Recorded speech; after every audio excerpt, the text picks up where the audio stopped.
Cloud is growing 50% every year. Google Cloud Professional Cloud Architect is one of the highest paying cloud certifications today. Learning to architect solutions on Google Cloud will help you take a big step forward in your career. I'm Ranga Karnam. I'm the founder of In 28 Minutes and creator of some of the world's most popular courses on cloud and DevOps. I've helped 600,000 learners around the world acquire new technology skills. Rest assured, you are in good hands. In this course, you'll learn to architect solutions for Google Cloud from zero. If you have some experience with the cloud before, AWS for instance, or Google Cloud, that's cool. You can build on it during the course. If you do not have any experience with the cloud, that's awesome too. You can start your cloud journey with one of the most amazing cloud platforms, Google Cloud. Certification courses can be boring with tons of theory and zero practice. I'm a great believer that the best way to learn is by doing, and we have designed this course to be hands-on. You will play with a number of Google Cloud services. You will be exposed to a number of modern architecture trends, serverless, microservices, containers, container orchestration. By the end of this course, you will not only learn to architect some amazing solutions on the Google Cloud platform, but also will be ready to take your Google Cloud Professional Cloud Architect certification exam. Are you ready to start your cloud journey with Google Cloud Platform? Are you ready to become a Google certified professional cloud architect? What are you waiting for? Join me on this exciting journey right now. I'll see you in the course. Welcome back. I am Ranga Karnam and I am all excited to be your instructor for this course. This course has almost 300 lectures and 18 plus hours of amazing content. So it's very important for you to understand the big picture and also to see where each section fits within the big picture. In this step, let's get started with a quick overview of the entire course. Right now, we are in section 1 and we are getting introduced to the course. A little later, you'll be introduced to the Google Cloud Platform and we'll also help you to set up your Google Cloud Platform account. As an architect, you'd want to develop highly available applications. Distributing applications across multiple zones and multiple regions is one of the best practices when it comes to the cloud. And that's what we'll be focusing on in section 2. Starting section 3, we'll switch our attention towards the compute services in Google Cloud. Google Compute Engine can be used to create virtual machines in Google Cloud. We'll explore Google Compute Engine in section 3.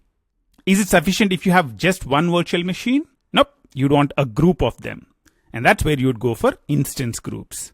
And you'd also want to load balance between these instances. And that's where you'd go for load balancing. We'll discuss about instance groups and load balancing in section 4. Once you're familiar with Compute Engine, instance groups, and load balancing, in section 5, we'll shift our attention towards architecture. We'll focus on some of the important architectural concepts: availability, scalability, security, performance, resilience, and cost effectiveness.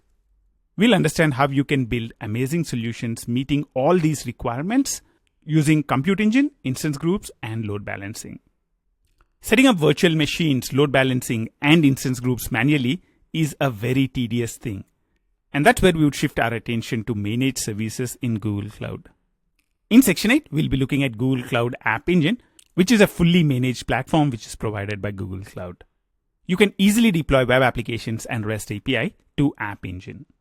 Containers and container orchestration are among the most important architectural trends today. In section 9, we will look at a container orchestration solution, Kubernetes, and the Google service for it, which is Google Kubernetes Engine. Another important architecture trend is building event-driven architectures with serverless.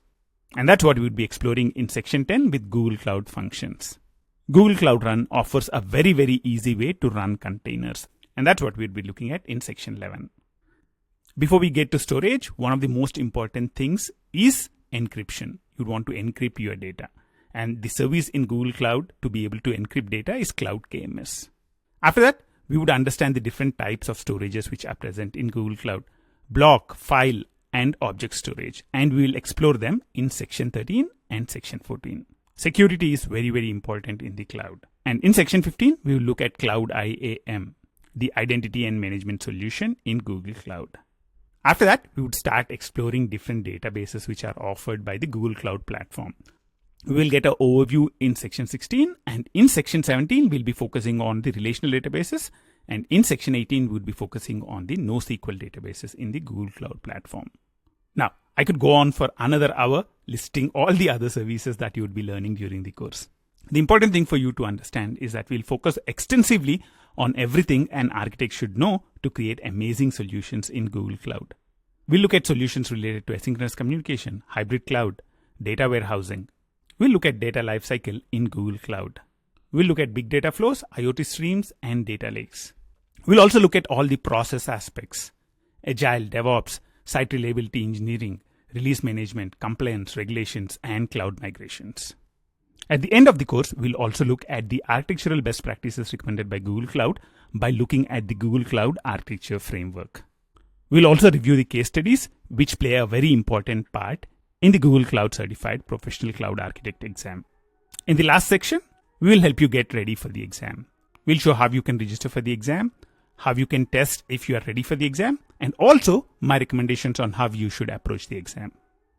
All in all, this is a comprehensive course with 35 sections, almost 300 lectures, and more than 18 hours of amazing content. If you're new to the cloud, some of the terms that you have heard in this specific step might seem complex, sometimes even intimidating. Do not worry about them. It's my job to make them easy by the end of the course.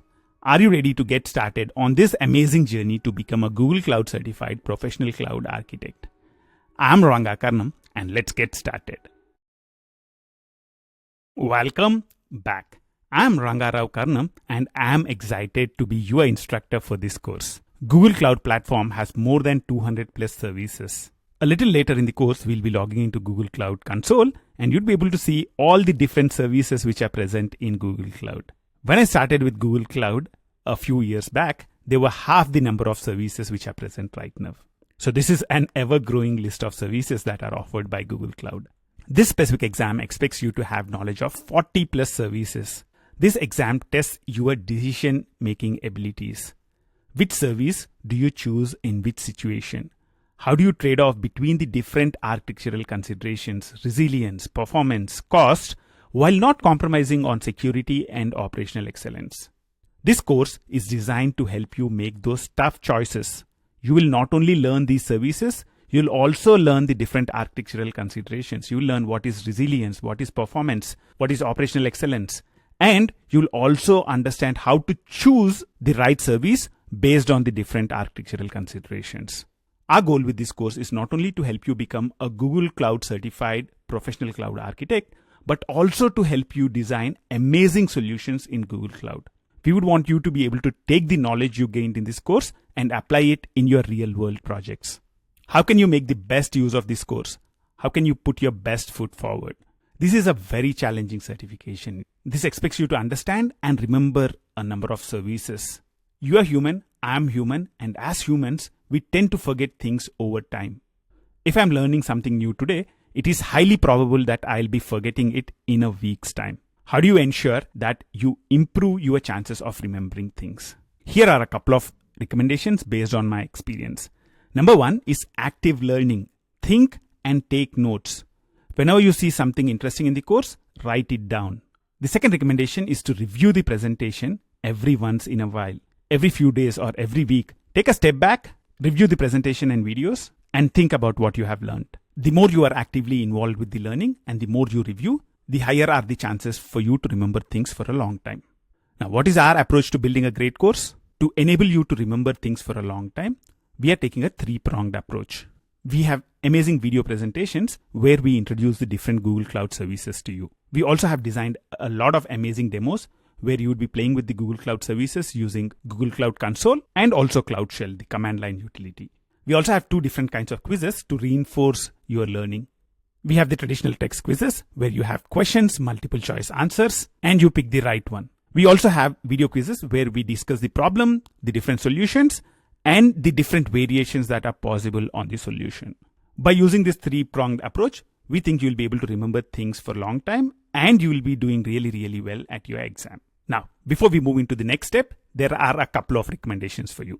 Number one, this is not a race. So take your time, focus on understanding things well, and do not hesitate to replay videos when needed. The second, but the most important recommendation is to have fun. Preparing for certifications can get really boring. And that's why we invested a lot of time to try and make this course really interactive, really hands-on, and making sure that you have a lot of fun while you learn. I'm really excited to help you get GCP certified, and I'll see you in the next step. Welcome back. In this step, let's understand what is cloud and why do we need the cloud.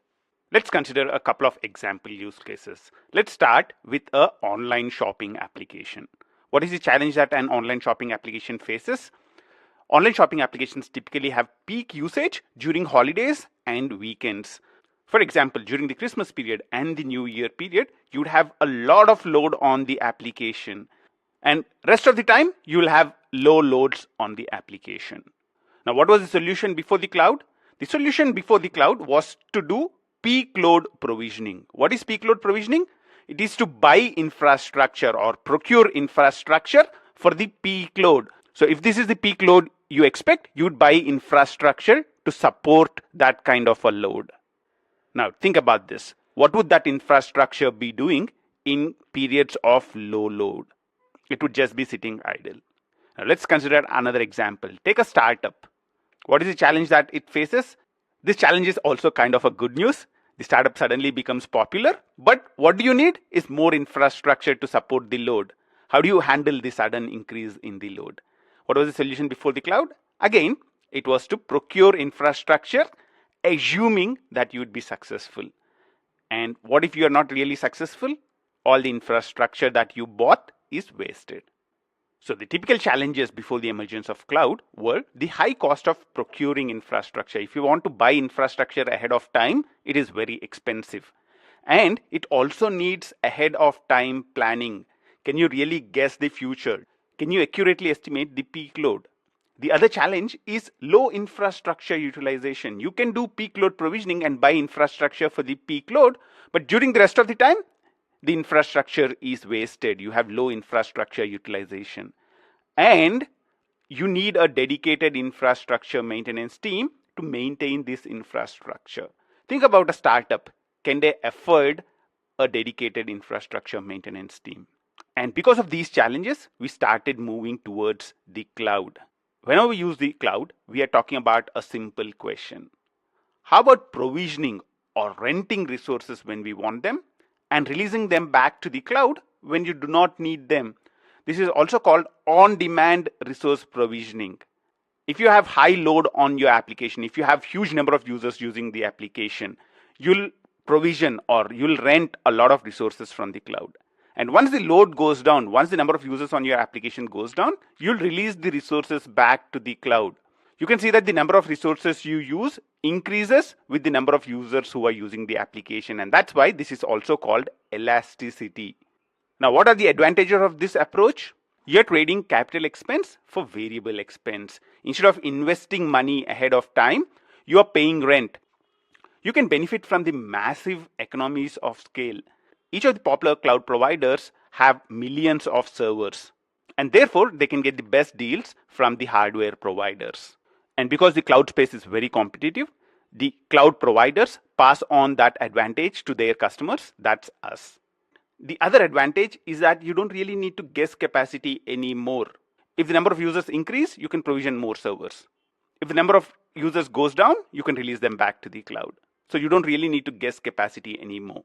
And you don't really need to spend any money running and maintaining your data centers. The other big advantage is that you can go global in minutes. Imagine a startup in India.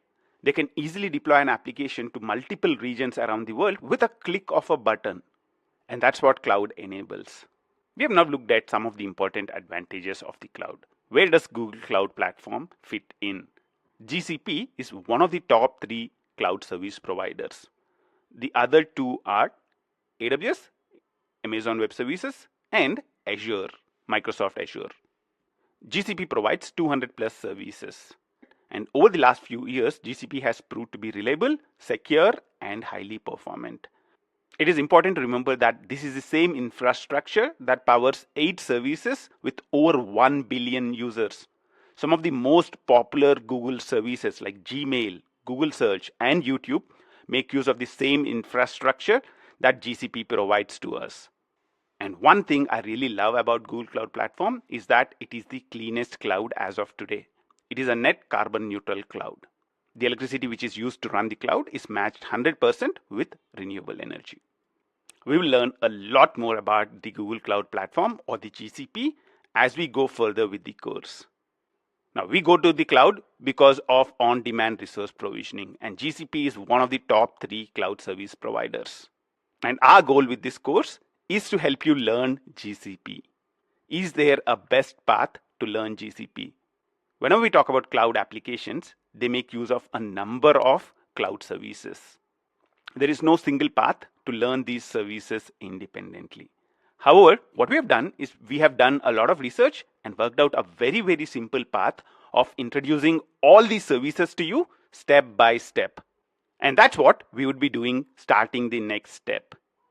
In the next step, let's get started with setting up our Google Cloud Platform account. I'm really excited to help you learn Google Cloud, and I'll see you in the next step. Welcome back. Are you excited to get started with playing with the Google Cloud Platform? The exciting thing is Google Cloud provides you with a free trial account. It provides you with $300 free credit so that you can play with the Google Cloud Platform. What I would recommend you to do is to log in into your Google account and then go to cloud.google.com. And once you are here, you can go and click Get Started for free. On the next page, you can choose your country. You can read, and if you are okay, agree to the terms of services. As you can see in here, Google Cloud Platform provides you with $300 credit for free. And an amazing thing is that there would be no auto charge after the free trial ends. That's cool. Now you can go ahead and click continue on the screen. And in the next screen, you need to enter a lot of information about yourself. Typically, you choose the account type as individual, and you can also provide the tax information if you are interested to. You'll also be asked for your address details, and you can choose how you'd want to pay for the services. On the next screen, you can enter your payment method. You need to enter your card details. Depending on the country you are in, Google Cloud has different verification approaches. So Google Cloud would verify your card, and in some countries, they might even do a small transaction to your credit card. Once you have verified your card, you can go ahead and click Start My Free Trial. If everything goes fine, then you should see a screen like this.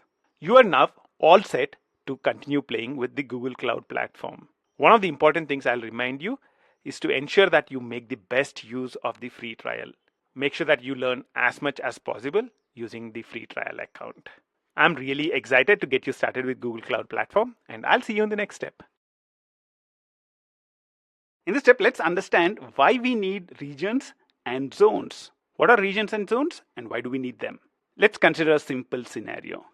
Imagine that your application is deployed in a data center in the London region. What would be the challenges with such an architecture? The first challenge is slow access to users from the other parts of the world. If you have users in Mumbai or New York or Sydney, they would get slow access. This is also called high latency. Number 2, what if the data center crashes? Your application goes down. So you have low availability. Now, how can we improve this further? What we would do is we would add in another data center in London. So you got a new data center and you deployed the application in there. So now we have 2 data centers. Now, what would be the challenges with this kind of an architecture? Challenge 1 remains. Users from other parts of the world will still have slow access. However, challenge 2 is solved. Even if one of the data center crashes, what would happen?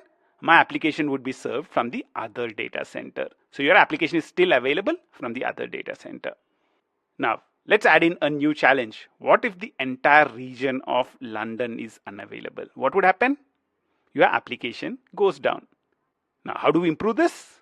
What we would do is we would have the same architecture set up in 2 regions. So we are adding in a new region called Mumbai. What would be challenges now? Challenge 1, slow access to users from other parts of the world is partly solved. Access from Mumbai would be fast, but access from other regions of the world, for example, New York or Sydney, will still remain slow. And you can solve this by adding deployments for your applications in other regions. Challenge 2 was already solved. Even if one of the data center crashes, we can serve it from the other data center. Now, the challenge 3, what if the entire region of London is unavailable? What would happen now? Your application will be served from Mumbai. Now, we understood the reason why we need regions and zones. We would want to deploy our application across multiple regions because we would want high availability and low latency for our users. Now think about this. You want to set up data centers in multiple regions around the world. Is that easy? The answer obviously is no. And that's where the cloud providers help us.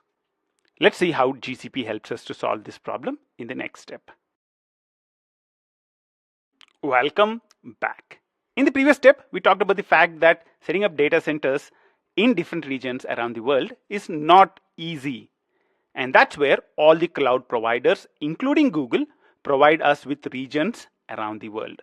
Google provides 20 plus regions around the world, which is an ever expanding list. There are new regions added in every year. A region is nothing but a specific geographical location to host your resources.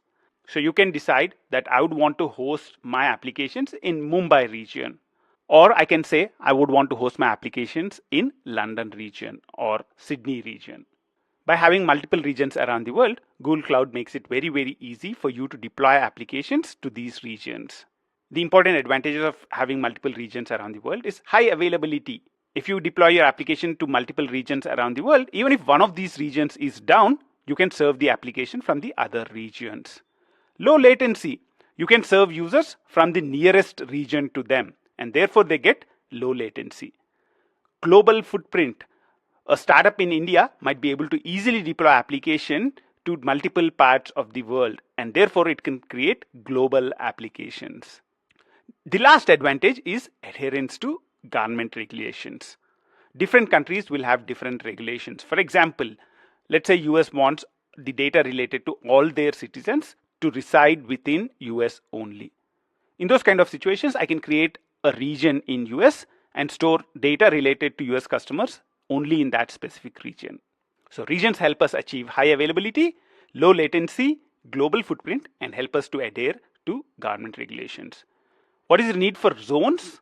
How do you achieve high availability in the same region?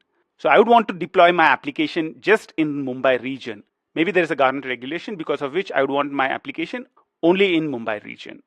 But even with that restriction, I would want high availability. How can I get that? That's where within each region, there are multiple zones. In Google Cloud, each region has at least 3 zones. The advantage of having multiple zones is increased availability and fault tolerance within the same region. I can deploy my application to each of these zones so that even if one of these zones crashes, my application can be served from the other zone. In Google's language, each of these zones has one or more discrete clusters. In simple language, each of these zones have at least one or more data centers. An important thing to remember is that these zones are connected with low latency links. So even if you deploy an application to zone 1 and the database to zone 2, you would get really good performance. So Google Cloud Platform provides multiple regions around the world, and each of these regions have at least 3 zones. Let's see a few examples for that right now. Example region is US West 1. This is in the continent of North America in a place called Dallas or Dallas, however it's pronounced. And inside this, there are 3 zones.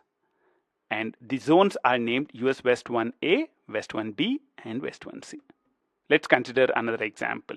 Europe North 1 is a region. This is in Hamina, Finland. And you can see that even that region has 3 zones. North 1A, North 1B, and North 1C. Another example is Asia South 1, which is nearer to me, which is Mumbai, India. And you can see that it also has 3 availability zones.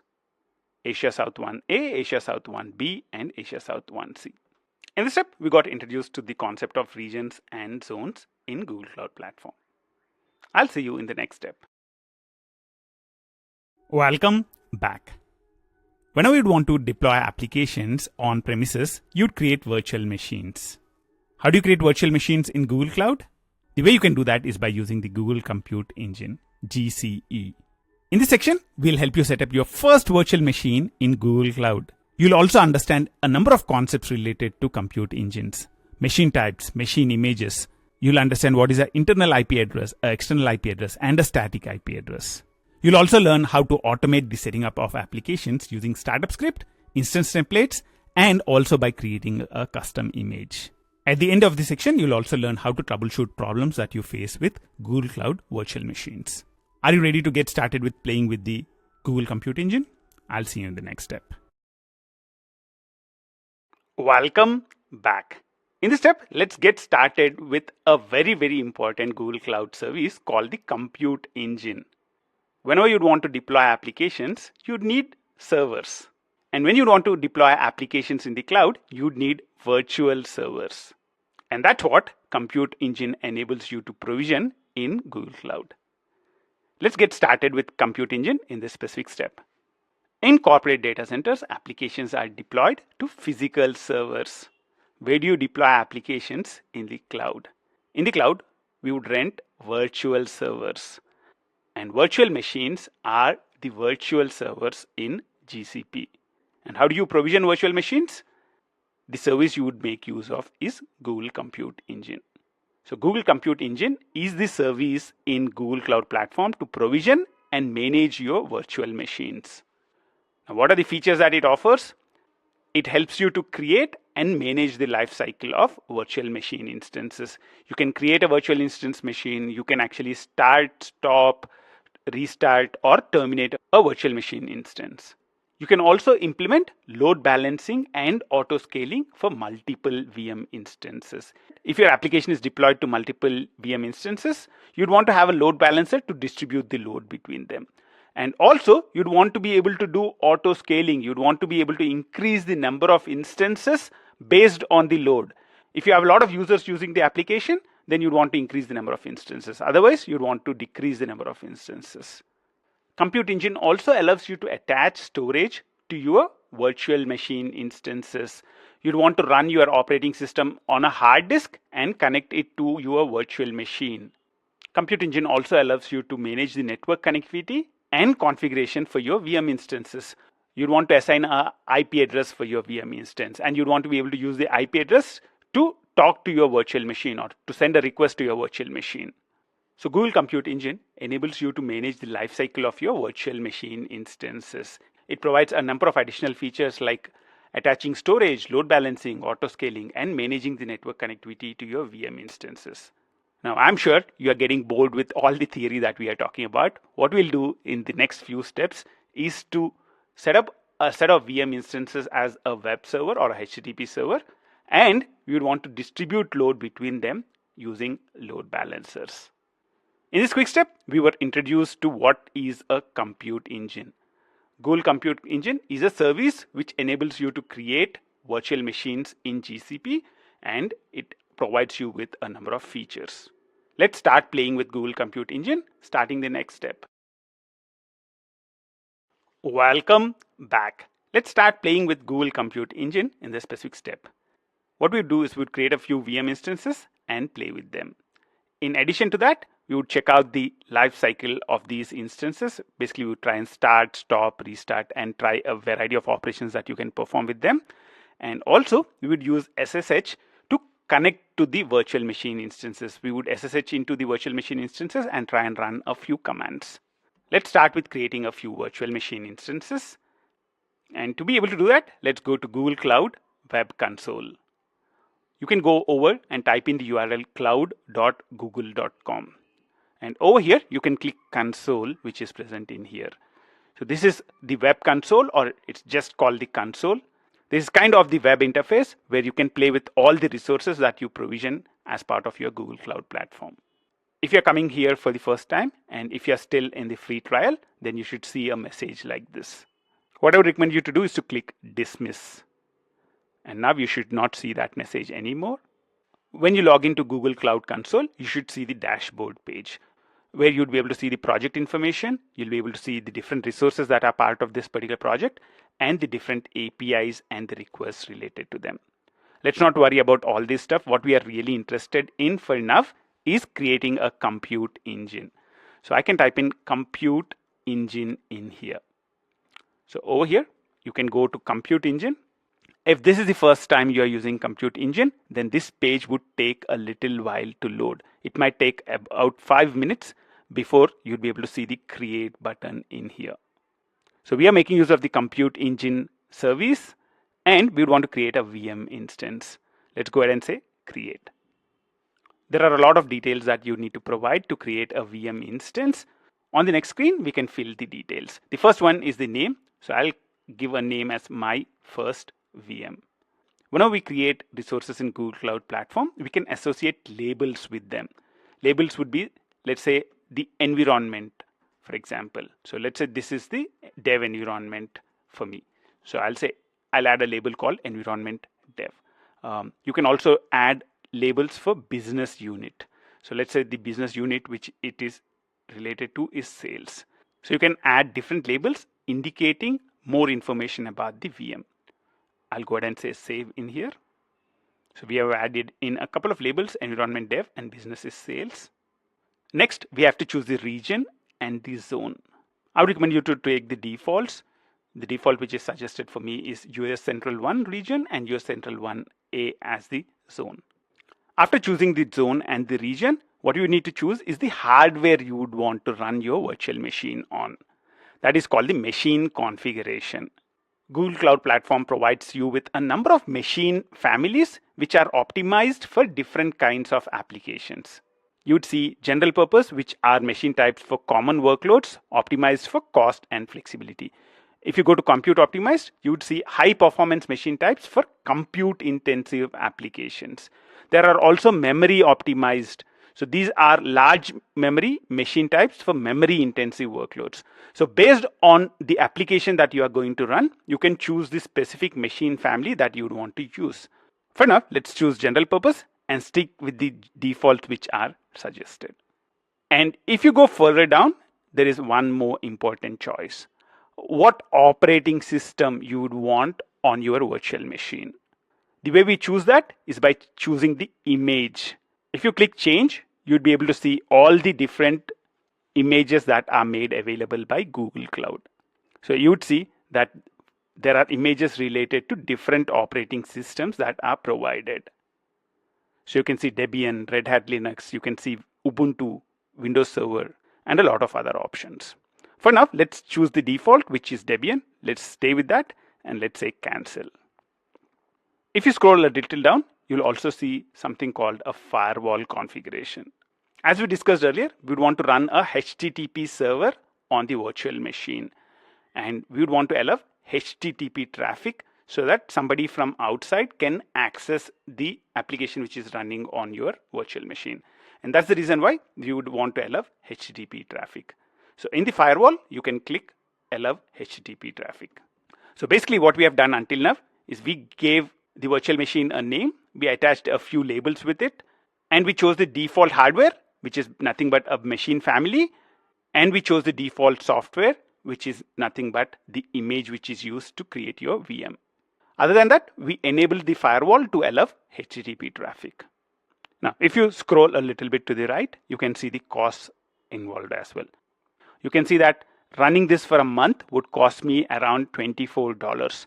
That's about $0.034 per hour. And this would be taken from my free credit.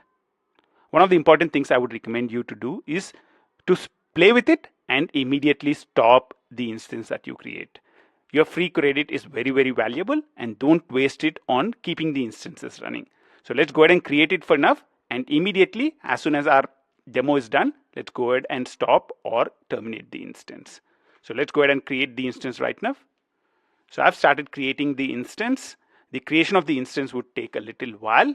I'll see you in the next step with more about virtual machines. Welcome back. In the last step, we started creating our virtual machine.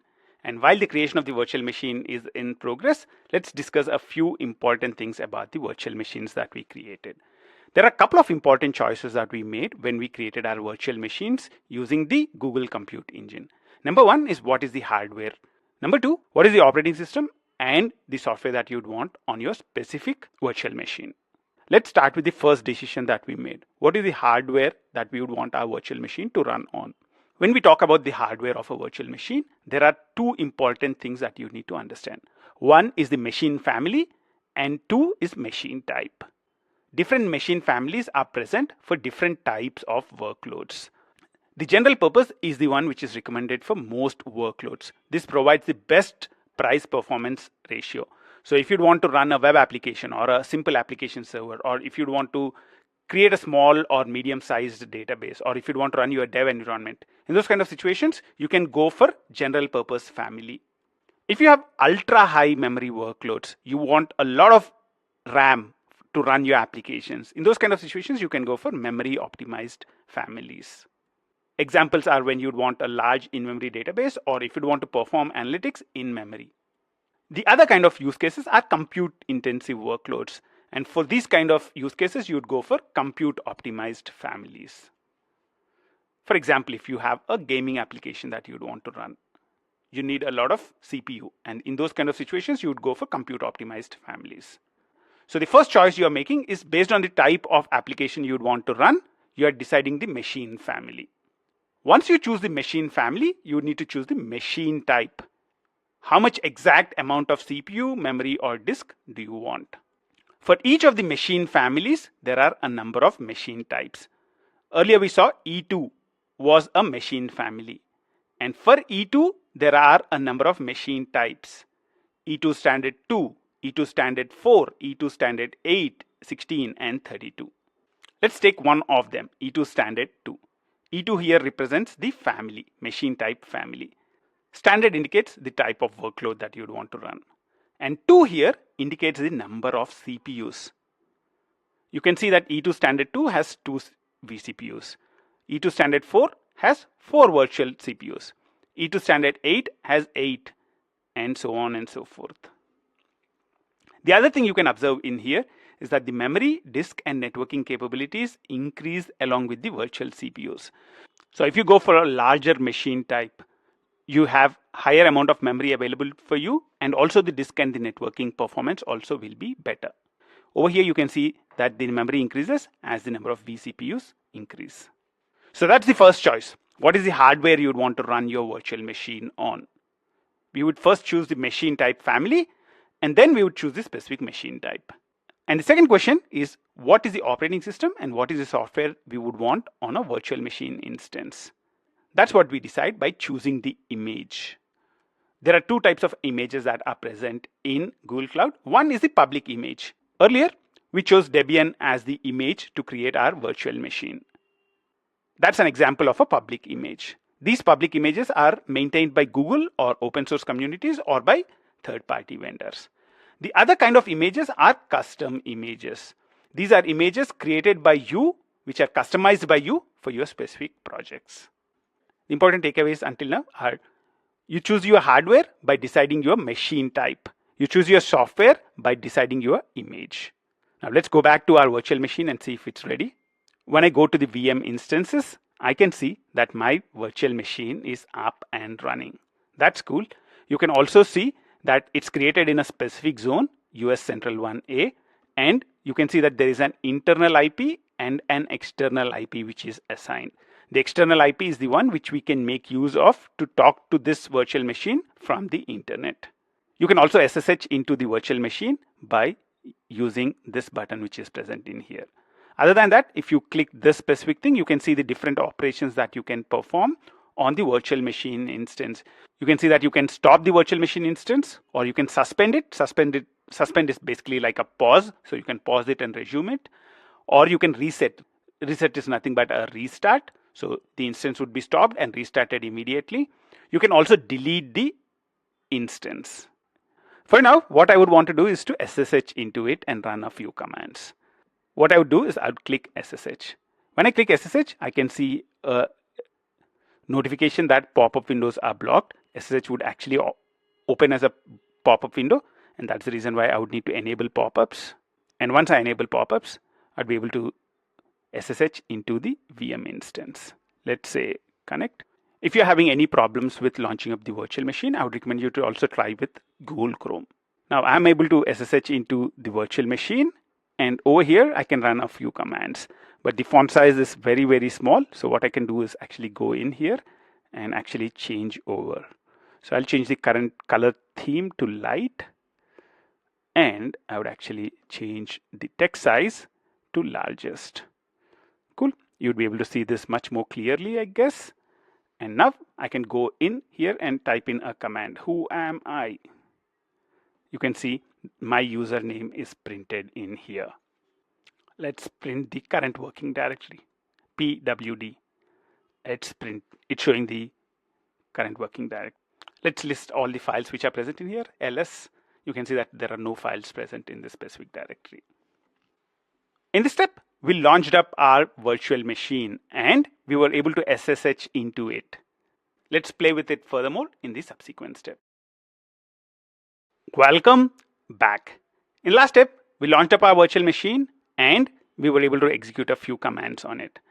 In this step, let's see how to set up a HTTP server on our Compute Engine virtual machine. I would want to install some software on this specific machine. So before I do anything, I need to actually become a root user. So I would say sudo space su. This is the command to actually become a root user. And once I do that, what I would want to do is to update all the packages which are present in here. apt is a package manager which is installed by default on Debian, and I can do apt update. I can do a apt update to pull in all the latest changes. So let's do a apt space update. Now once I updated the package index, what I would want to do is to install Apache. Apache is the HTTP server that we would want to run on the virtual machine. The way we can do that is by saying apt install Apache 2. So Apache 2 is the name of the package. So we want to install Apache 2 package using the package manager apt.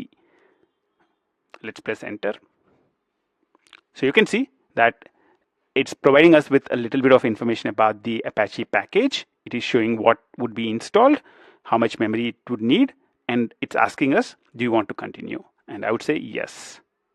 You can see that it's downloading the package and it's installing it in here. So Apache 2 would be installed in a little while.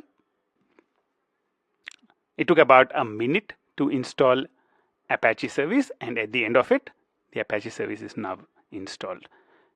Now I can go back to the virtual machine instance. One of the interesting things to know is if you see a panel come up like this, you can click the hide info panel. So show and hide.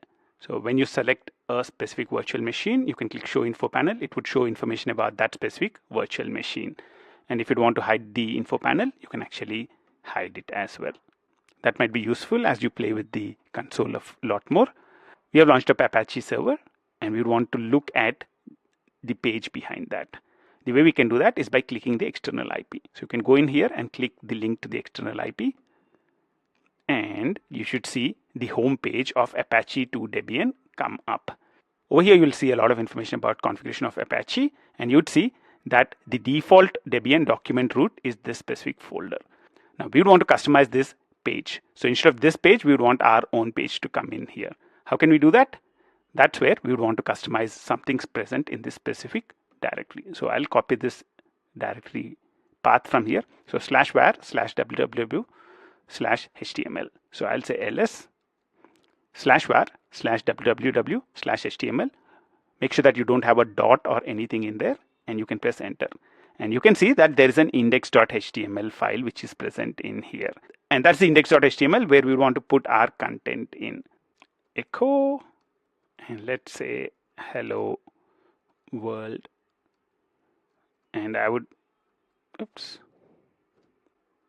put a double quote to end this. So echo hello world. So this would print hello world in here. Now what I would want to do is to actually send this out to a file. So I can use a pipe character. So it's nothing but the greater than symbol. So you can pipe the output into this file. So /var www.html/index.html. So this is where we would want to write hello world into. And let's press enter. Now let's go in here and refresh the page. Cool. Now I see hello world in here. So that's cool. So we are able to create a simple Apache server serving a simple hello world page. Now let's try and make this a little bit more complex. Let's say I would want to actually have my host name in here. Instead of just saying hello world, I would want to actually add in a host name to say this is the host name where this response is coming from. How can I do that? Let's start with echo. Let's try and print that out. So echo The way we can print the host name is by saying $host name within parenthesis. So dollar within parenthesis host name. So this would actually print the host name. The host name that we gave earlier to this particular virtual machine is my first VM. And similar to that, you can actually do a echo host name -i. This would give you the IP address. So what I would want to do is I would want to add this information to my index.html. So let's start with actually printing echo hello world from dollar within parenthesis host name, and let's press enter. Let's see what would happen. Yep, this is printing hello world from my first VM. That looks cool. I'll say hello from this specific host name, and I'll also want to print the IP address. So I'll say dollar within parenthesis, I'd put host name -i and press enter. This is printing hello world from my first VM and the IP address. If you go in over here, you would see that this is the internal IP address. So 10.128.0.2 is the internal IP address. That is what is being printed in here. So that looks cool. So what I would want to do is to actually take this message and send it to the index.html. So I'll just take the same thing, echo hello world from this specific thing, and I would want to pipe this. Where do you want to pipe this to? This particular file. So let's paste that in, and let's see if we are able to see it in here. Cool. You can see hello world from my first VM 10.128.0.2. In this step, we installed Apache on our virtual machine. You saw that it was very, very easy. All that we needed to do was to SSH into it, install the software that we needed, and we could easily customize the page that we would want to render from our Apache web server. There are a lot of other things that we would want to learn about virtual machines, and this example would be a great starting point to learn all of them. I'm sure you're having a lot of fun, and I'll see you in the next step. Welcome back. In the last step, we saw a couple of IP addresses assigned to a virtual machine. We saw internal IP and external IP, which is assigned to this virtual machine. Let's understand a little bit more about internal IP and external IP in this specific step. External IP addresses are internet addressable. We were able to call this specific external IP from outside, right? I'm on the internet and I'm reaching out to a specific virtual machine which is installed inside the Google Cloud platform. So this is internet addressable. Internal IP addresses are internal to a corporate network. In this specific example, the virtual machine is installed inside the GCP network, and the internal IP address can only be used inside the Google Cloud network. So you'll not be able to use this 10.128.0.2 and send a request to it. That is not allowed. Whenever we talk about external IP addresses, you cannot have two resources with the same IP address. The external IP is published over the internet, and therefore you cannot have two resources with the same public IP. However, two different corporate networks can have resources with the same internal IP address. Because the internal IP addresses are not available on the internet, they are just internal to some network. Similar internal IP addresses can be used in two different networks. Whenever you create a VM instance, by default, it is assigned at least one internal IP address. Whenever you are creating a VM instance, you can choose if you'd want to create an external IP address for it. An important thing to remember is the fact that whenever you stop a VM instance, the external IP address is lost. Let's now see the internal and external IPs in play. Let's go over to our virtual machine that we created earlier. And what I would do is actually try and stop this. So let's go ahead and say stop. And I'll say stop on the pop-up which comes up as well.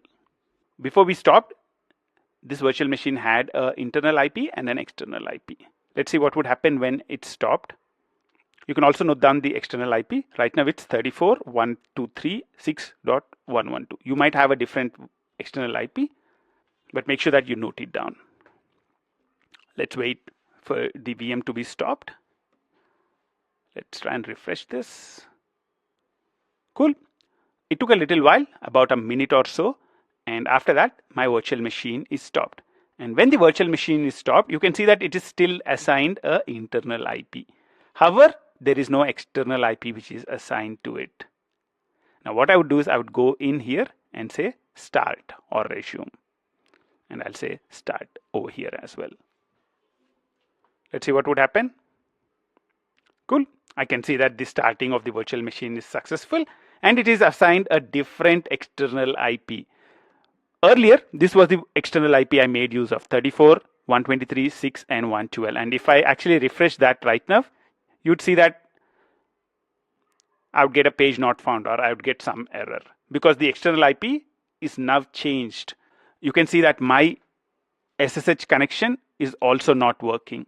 It says connection via cloud identity aware proxy failed. So I can actually go ahead and say close for the SSH one as well. Because the external IP is changed, the earlier external IP is no longer useful. Now what I would do is I would actually SSH again. So you can see that the SSH is opening up as a pop-up window right now. And over here, I would want to execute the command to start the Apache server. Earlier we stopped and restarted the instance. Before doing that, let's do a sudo su to become the root. And after that, I can execute a command service Apache 2. That's the service that we installed earlier. And we can say start. So we want to start Apache 2 service. And once this service is up and running, I can go in and use the external IP. And you can see that it's saying hello world from my first VM 10.128.0.2. In this step, we understood the concepts of internal and external IP addresses. External IP addresses are addressable over the internet. However, internal IP addresses are internal only to a specific corporate network. You cannot use them from internet. We also saw that when we stop and start a VM instance, the internal IP address remains the same. However, the external IP address is changed when we restart a VM instance. The fact that an external IP address changes when I restart a virtual machine can be problematic. How do we fix that? Let's see that in the next step. In the last step, we talked about external IP addresses and we saw the fact that an external IP address changes when I stop and start a virtual machine. How do I get a constant external IP address for a VM instance? One of the easiest ways to do that is to assign a static IP address to the VM. A little later, we'll look at a better solution using load balancers. But for now, let's actually use a static IP address. Let's see how to use a static IP address right now. I'll go to our Google Cloud platform. And over here, you can type in external IP addresses. So we are going into external IP addresses, which is part of something called a VPC, Virtual Private Cloud. And this is where you can see the external IP addresses which are assigned to our virtual machines. So over here, you can see that there is an external IP address which is already created for our specific virtual machine. So whenever you create a virtual machine with an external IP address, you can come over here and you can see the details of the external IP address which is created. However, what we want is not just an external IP address, but what we want is a static external IP address. And how can we reserve that? The way we can reserve that is by asking for reserve static address. So I would go ahead and say reserve static address. So I've clicked that and over here, now I can go ahead and say my first static IP address. When you're creating a static IP address, you can choose the network service tier. So what kind of network performance do you want? There are two levels which are offered. One is premium and standard. The default is premium. I would go with it. You can also choose what kind of IP address format you'd want to use. I'd want to use either an IP address 4 format or a 6 format. I would go with IP address 4. And you can also choose whether you'd want to create a regional static address or a global static address. Over here, we would want to assign the static address to a virtual machine. A virtual machine is a resource which is created in a specific zone. So a regional static address would be sufficient for us. I would go ahead and say reserve.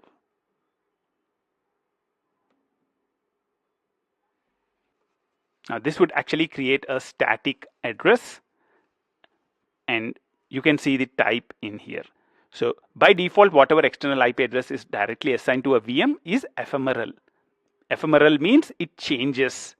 So when you restart the instance, it changes. However, the address that we created just now is static. You can see the static address in here, 34.123.6.1.12. Now we want to assign this to our virtual machine. How can we do that?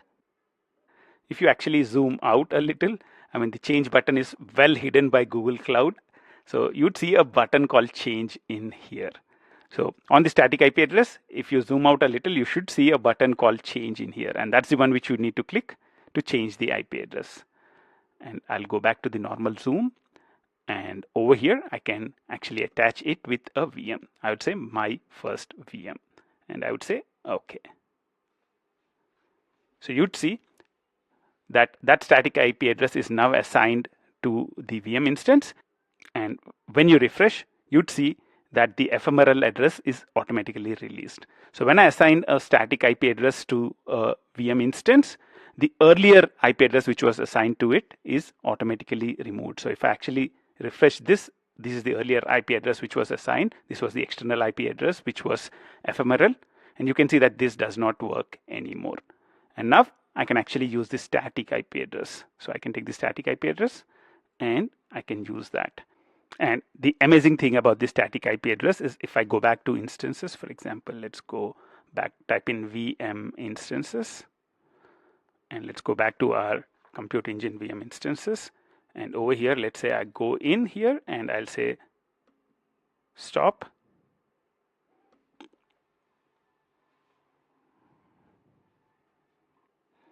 The stop would take a little while. Let's wait for it to complete. Let's try refresh. Nope, the stop is still going on. Okay, it took about a minute. Now the stop is complete. So even though we stopped the VM instance, the static IP address is still assigned to your VM instance. In this step, we looked at how to get a constant external IP address for a VM instance.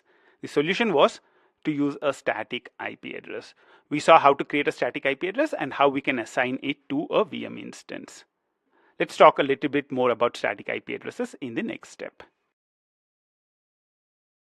Welcome back. In this step, let's look at a few things that you need to remember about static IP addresses. An important thing that you need to remember about static IP addresses is that you can actually switch it from one VM instance to another VM instance in the same project. So if you actually create a new VM instance in here, you can easily switch the static IP address from the current one to the new one. The next important thing to remember is that static IP remains attached even if we stop the instance. As you can see in here, we have stopped the specific instance. Still, the static IP is assigned. It is important to remember that you are built for a static IP when you are not using it as well. So you'd be built for it when you're using it as well as when you are not using it. One surprising thing is the bill for not using it is much more than the bill you pay when you use it. So if you have a static IP and you are not making use of it, the recommendation is to immediately release it. So make sure that you explicitly release a static IP when you are not using it. Let's go ahead and do it right now. Now what I would do is I'll go in and delete this specific instance. So I'd go ahead and say delete the VM instance.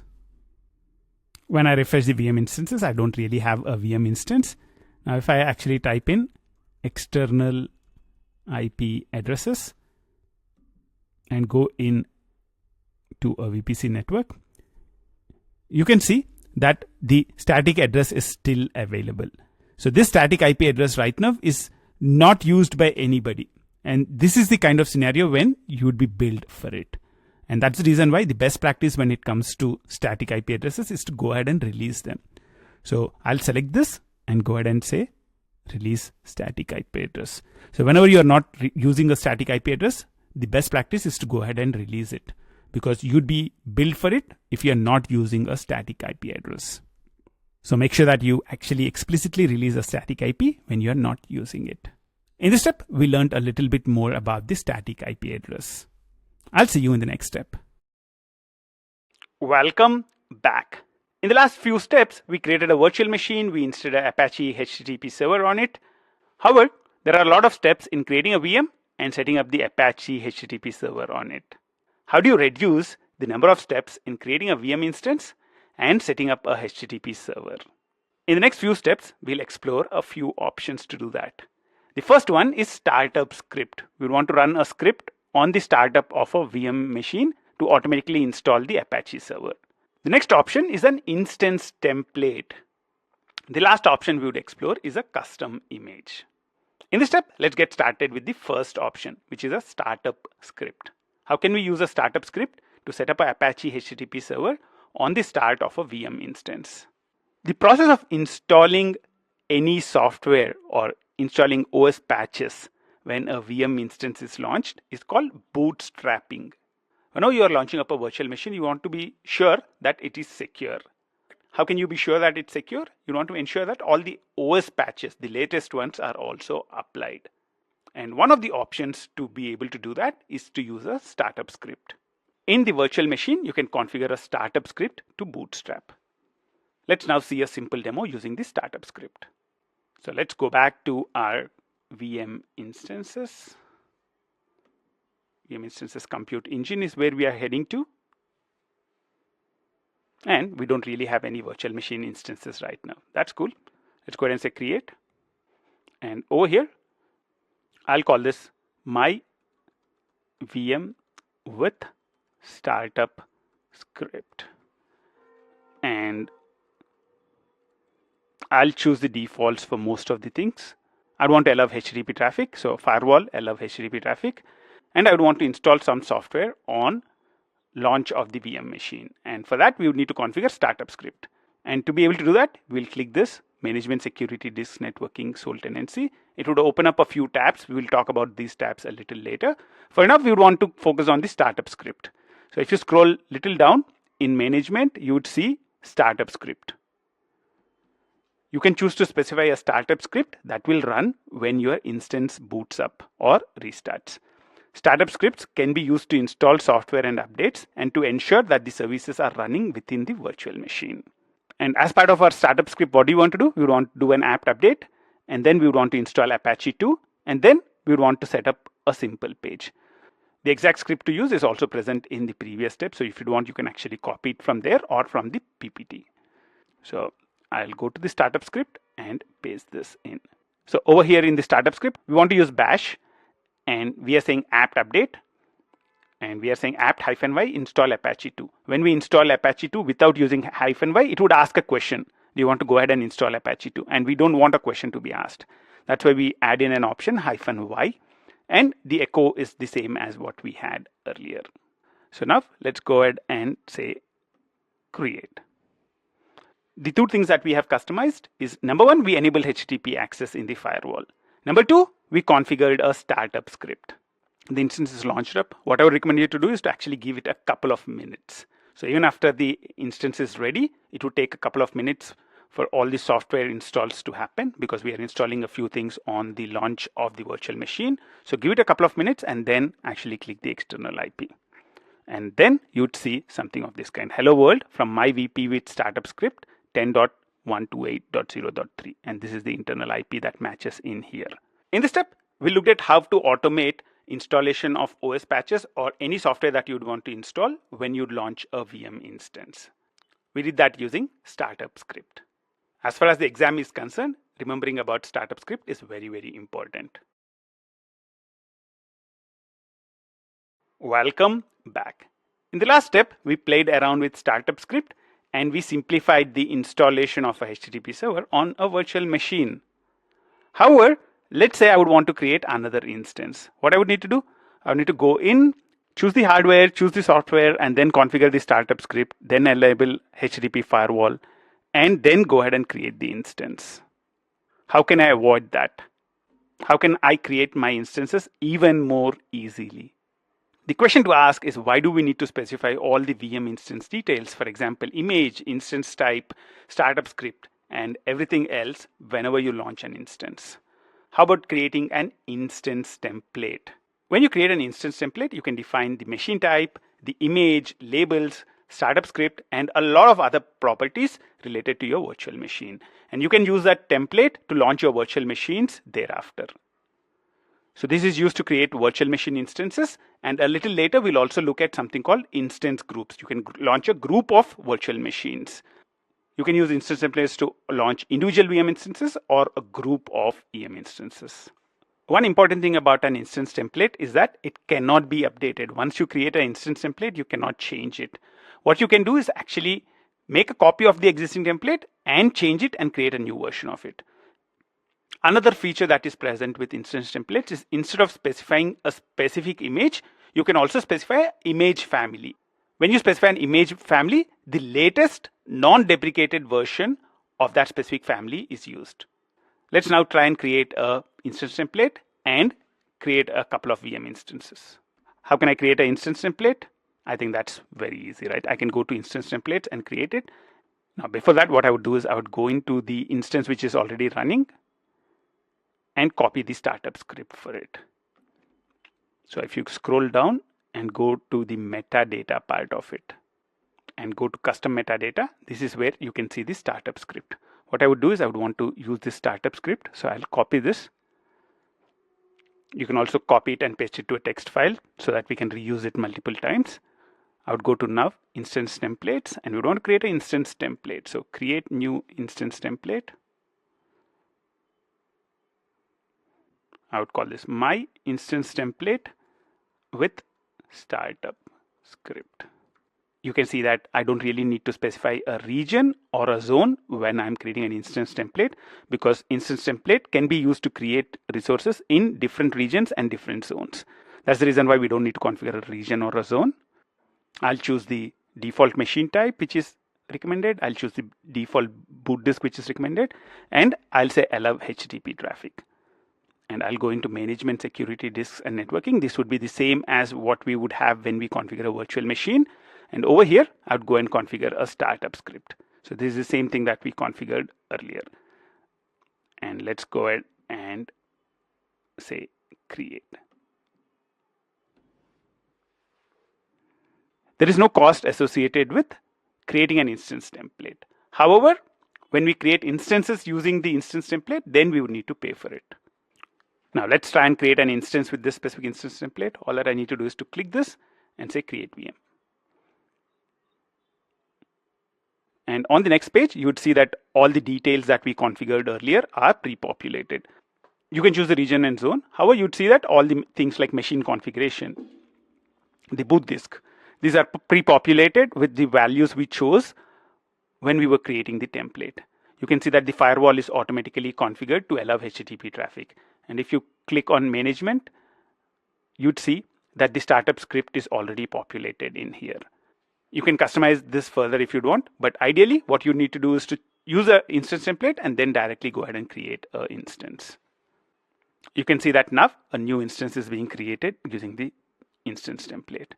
Now you can use this instance template to create as many instances that you'd want. Let's go back to VM instances. I don't really need the my VM with startup script anymore. So let's go ahead and delete that. So I've selected this and let's go ahead and delete it. So this would delete the my VM with startup script. The only VM that would be running right now is the one which was created using my instance template with startup script. You can see that the name of that specific instance is the name of the template appended with a numeral. So it's -1 in here. And you can see that this is assigned an external IP. Let's click that. And you can see that hello world is coming from my instance template with startup script 1 and the internal IP 10.128.0.4. Let's make sure that this is the right instance. Yep. In the last few steps, we saw how we can simplify the creation of VM instances and also set up some software on it. We started with the manual approach where we created a VM instance, we SSH'd into it, and then set up the software using a few commands. After that, we made use of a startup script, and now we have a template. And now with the template, it's very easy. You can use the template and launch new instances at will. I'm sure you're having an interesting time, and I'll see you in the next step. Welcome back. In the previous steps, we saw how we can simplify the creation of a virtual machine and setting up software on it using an instance template. However, there is one more problem with the approach that we took. Installing OS patches and software at the launch of VM instances increases boot up time. So whenever we create an instance, if you are installing a lot of software or a lot of OS patches, then it takes a lot of time to launch that VM instance. How can we avoid that? One of the approaches that we can take is to create a custom image with OS patches and the software pre-installed. So we can create an instance, we can create a custom image out of it, and we can create further instances using that custom image. In Google Cloud, you can actually create a custom image in a number of ways. A little later in the course, we'll look at what is a persistent disk and what is a snapshot.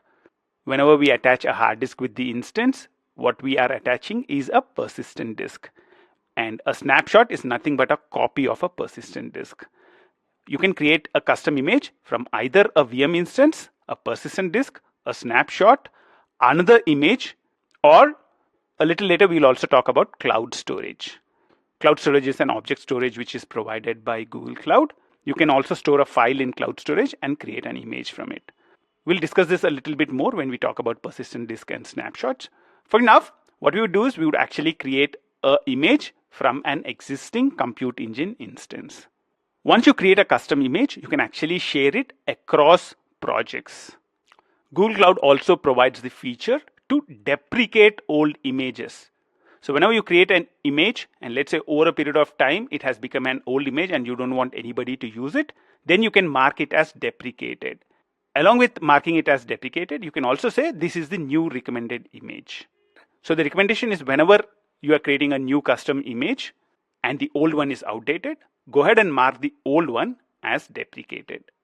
One of the advantages of actually creating a custom image is to ensure that all your corporate security standards are incorporated into the image.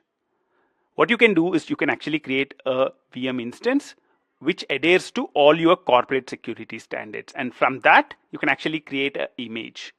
This process of doing this is called hardening an image, creating an image which adheres to all your security standards. Once you have a hardened image, you can use that to create secure VM instances. The next recommendation is to prefer using custom image to startup scripts. Startup scripts include the boot up time, and therefore it's recommended to actually create a custom image. Let's now see how to create a custom image, and let's see how you can use that in an instance template. I have one VM instance which is running right now. That's VM my instance template with startup script 1. If I minimize this and actually expand storage, this is where you can see disks. So this is the disks are nothing but the hard disks which are associated with your virtual machine. Whenever you create a virtual machine, the operating system of the virtual machine runs on a hard disk which is attached with that specific virtual machine. And that's what you are seeing in here. You can see the specific disk which is attached with our virtual machine. You can see that it also has the same name, my instance template with startup script 1. And you can see that by default it has a size of about 10 GB. Now we would want to create an image. We would want to create a copy of this specific disk. How can we create an image from this specific disk? The way you can do that is by going to actions and clicking create image.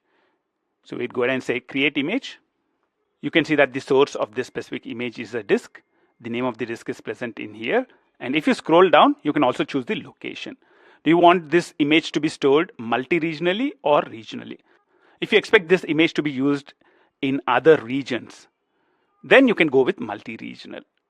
If you are expecting this image to be used only in a specific region, then you can go for regional. What I would do is I would leave it at the default, multi-regional. I'll take the defaults for rest of the things, including encryption, and I would go ahead and say create. When I go ahead and say create, there is an error which pops up. The reason for the error is because the disk is now attached to a running instance. The recommendation is that you should never create an image from a disk which is connected to a running instance. You should always stop the instance and then create an image from that specific disk. So what we would do is actually go in. I'll go to the virtual machine instances, open it in new tab, and you can go in here and select this, and I would want to actually stop this. So we are stopping the virtual machine instance. Let's wait for it to be stopped. You can check this checkbox and take an image without stopping the instance. However, that is not really recommended. And that's the reason why we have started to stop the instance. And you can see that the instance is now stopped. And I would go ahead and now say, take a copy. Let's say create. Oops, it's not discovering the fact that it's stopped. So let's do a cancel. Let's go back to disks. And let's now try to create the image again. So let's say create image. I'll call this my custom image. I'll choose the same options that we chose earlier and say create. Now, because the instance is stopped, it would go ahead and create that specific image. The creation of the image would take a little while. So it's going to the list of images. You can see all the public images which are present in here. The one which we have created just now is a private image. If you wait for a few minutes and do a refresh, then you'd see our specific image come up in here. You can see that my custom image is present in here. And within a couple of minutes, you'd see that the status of it is ready to use. Now I can go ahead and use this to create a VM instance. So what I would need to do now is go ahead and say create instance. Or the other option is actually I can create an instance template based on this specific image as well. So I can go into virtual machines and let's go to instance templates. And what we would want to do is to actually use this instance template and make a copy. So I'll take a copy of the existing instance template. So I'll say copy. So it would copy everything from the earlier instance template. I will now rename this to my instance template with image, or I would say with custom image. And I would go in over here. I'd take the same machine family as earlier. The boot disk, I would want to change this. So instead of Debian, I'd want to use my custom image. So I would go in here and click custom images and select the image. So if you wait for a little while, my custom image should appear in here and you can say select. And once you select that, you can go into management, security, disks, networking and stuff. And over here in the startup script, you don't really need to do the install. All that you need to do is to create the HTML file because you'd want to put host specific information in there. And once you create the HTML file, you'd also want to start up the server. So you'd want to start up Apache. The way we can do that is by just saying service Apache to start. So we are populating the HTML file and then we are starting up the web server. We don't really need to install Apache anymore because it's already part of the image. So this would create an instance template. This is using the custom image that we created just now. And using this instance template, you can actually launch as many instances as you would want. And these instances would be created with the custom image that we created. I can go ahead and create an instance using this particular virtual machine. So I'll also create virtual machine. I'll take all the defaults which are suggested and say create. And while the new instance is being created, what I would do is I would delete the old instance which was created with the startup script. So I'll go ahead and delete that. I don't really need that anymore. My instance template with custom image 1 is now ready. Give it a couple of minutes and then go ahead and click external IP. And then you should see my instance template with custom image 1, 10.128.0.5. And you can see that this is the internal IP of this specific one. So you can see that over the last few steps, we understood a lot about virtual machines. We were playing with the life cycle of the virtual machines, which is to stop, start, delete them. We also played with instance templates and we also played with images. Welcome back. In this step, let's try and understand how to debug problems if you have problems installing the Apache web server or running this specific URL. Now let's say you went through all the steps, but you are not able to see this URL launch up. You have used the external IP which is present for the instance, and let's say you are running it and you are still having a problem. What are the things that you would want to check? Number one, make sure that you are using the external IP of the running instance. If I refresh the VM page, This is where I can see the external IP. Make sure that you click that and open it in a new window. So that's number one. So make sure that you're using the right URL. If you are sure that you are using the right URL, then what you can do is go and SSH into it.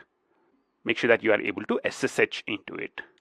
If you are able to SSH into it, then make sure that your Apache web server is properly installed.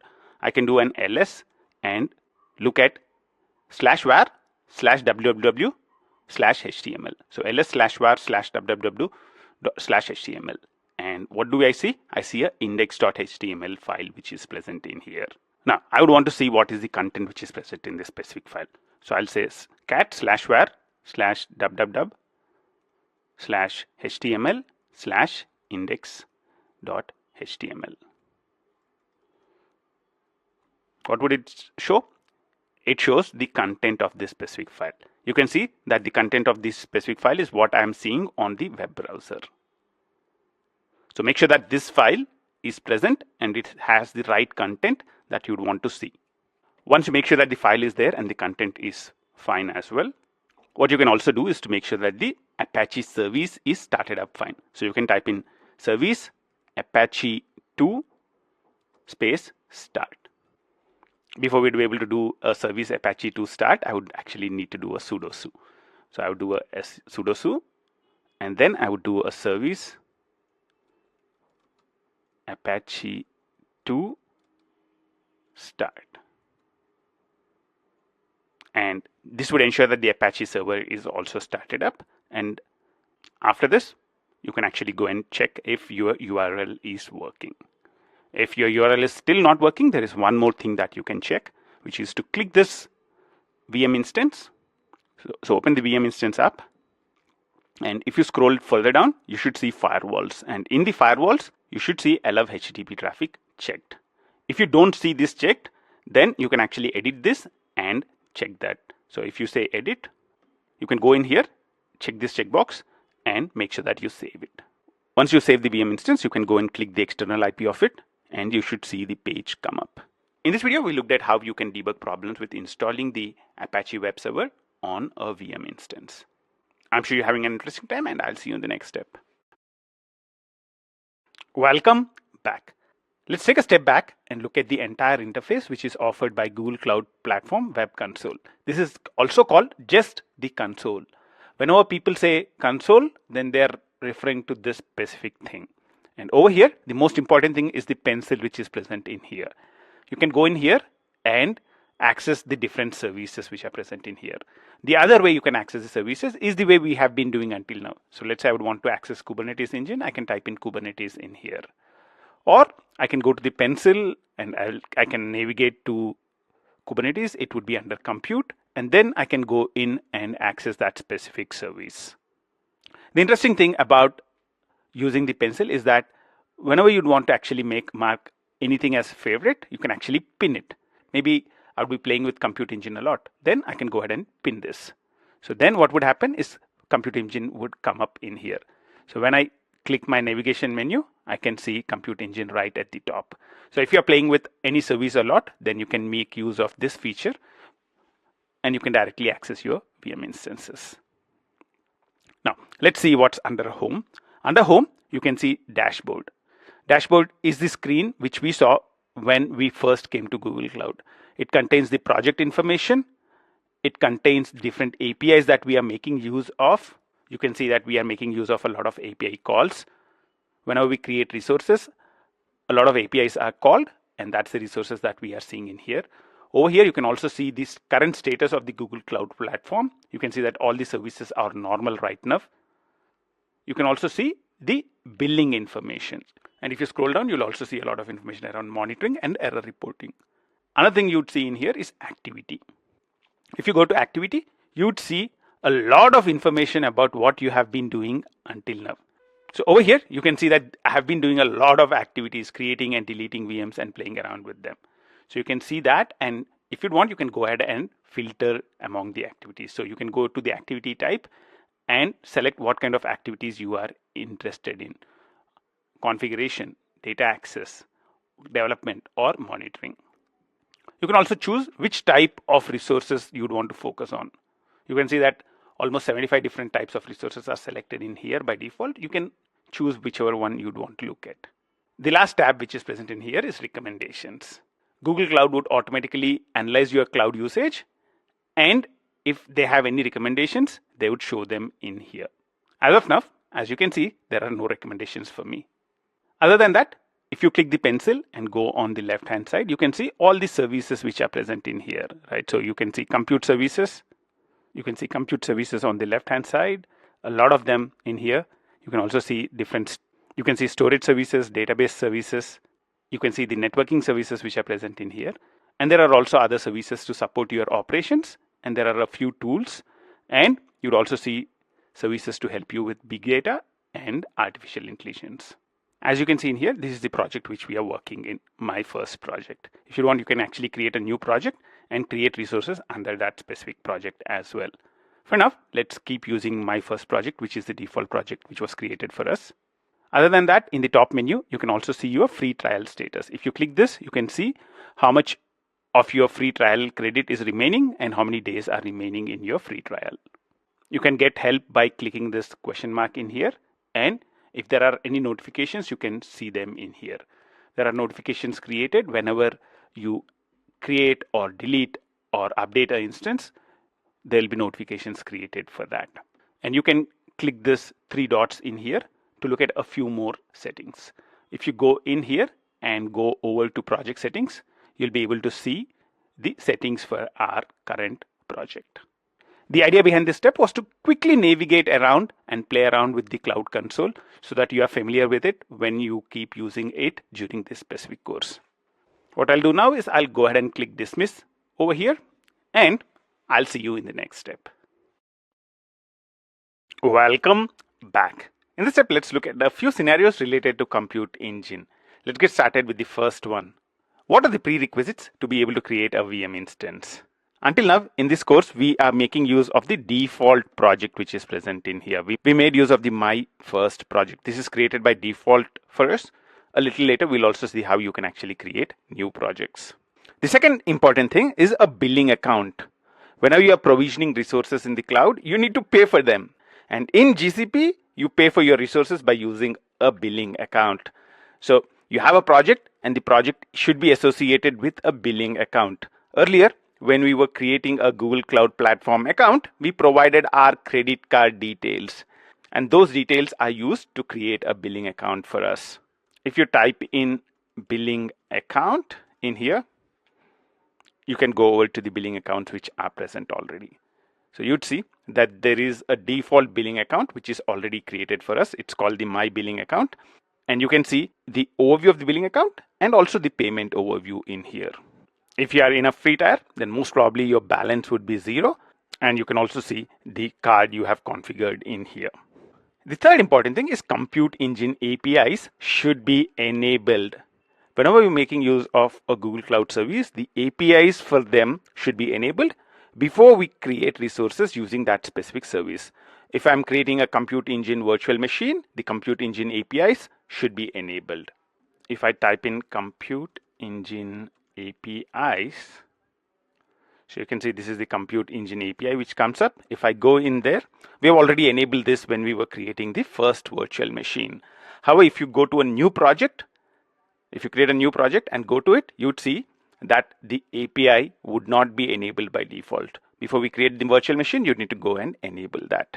For this specific project, we have already enabled it, so you can go in and say manage. And over here, you can see the details about this specific API. You can see that this is the Compute Engine API, and there is a specific service name which is present for this. This is compute.googleapis.com, and this is used to create and run virtual machines on the Google Cloud Platform. That's what we have been doing. And you can see the usage of that specific API in here. You can see that I've started recording this course a week back, and you can see all the information about that in here. So the 3 prerequisites to be able to create any resource is, number 1 is you need a project, you need a billing account so that you can bill for your resources. Number 3 is the APIs for that specific resource. I'm going to create a VM instance in here, so the Compute Engine API should be enabled. Next, you want dedicated hardware for your compliance, licensing, and management needs. Typically, whenever we create a virtual machine, it is created on a shared hardware. So the host on which your virtual machine is created might be shared by multiple customers. In certain scenarios, you might want dedicated hardware. On that specific hardware, you only want virtual machines of your enterprise to be present. How do you ask for it? The way you can ask for it is by going in for sole tenant. So if you just search for sole tenant, oops, sole tenant is not bringing up anything. Let's go to compute engine. So let's go back to compute engine. And over here, you can see sole tenant nodes, sole-tenant nodes. This is where you can come in and you can actually create a sole tenant node. The first thing that you need to do is to create a node group. So you can create a sole tenant node group. And over here, you can give this node group a name. You can specify, I'll choose one of the regions which is present in here. We are not going to create this node group anyway, so it does not really matter. You can choose any one of the regions which are present there. The next thing that you need to configure is the node template. We don't really have a node template yet. So you can go ahead and say create node template and create a node template in here. In the node template is where you specify what kind of node you want. So I can choose N1 or N2, for example. I can choose if I would want a local SSD. I can choose if I would want a GPU accelerator. The important part in here is the affinity labels.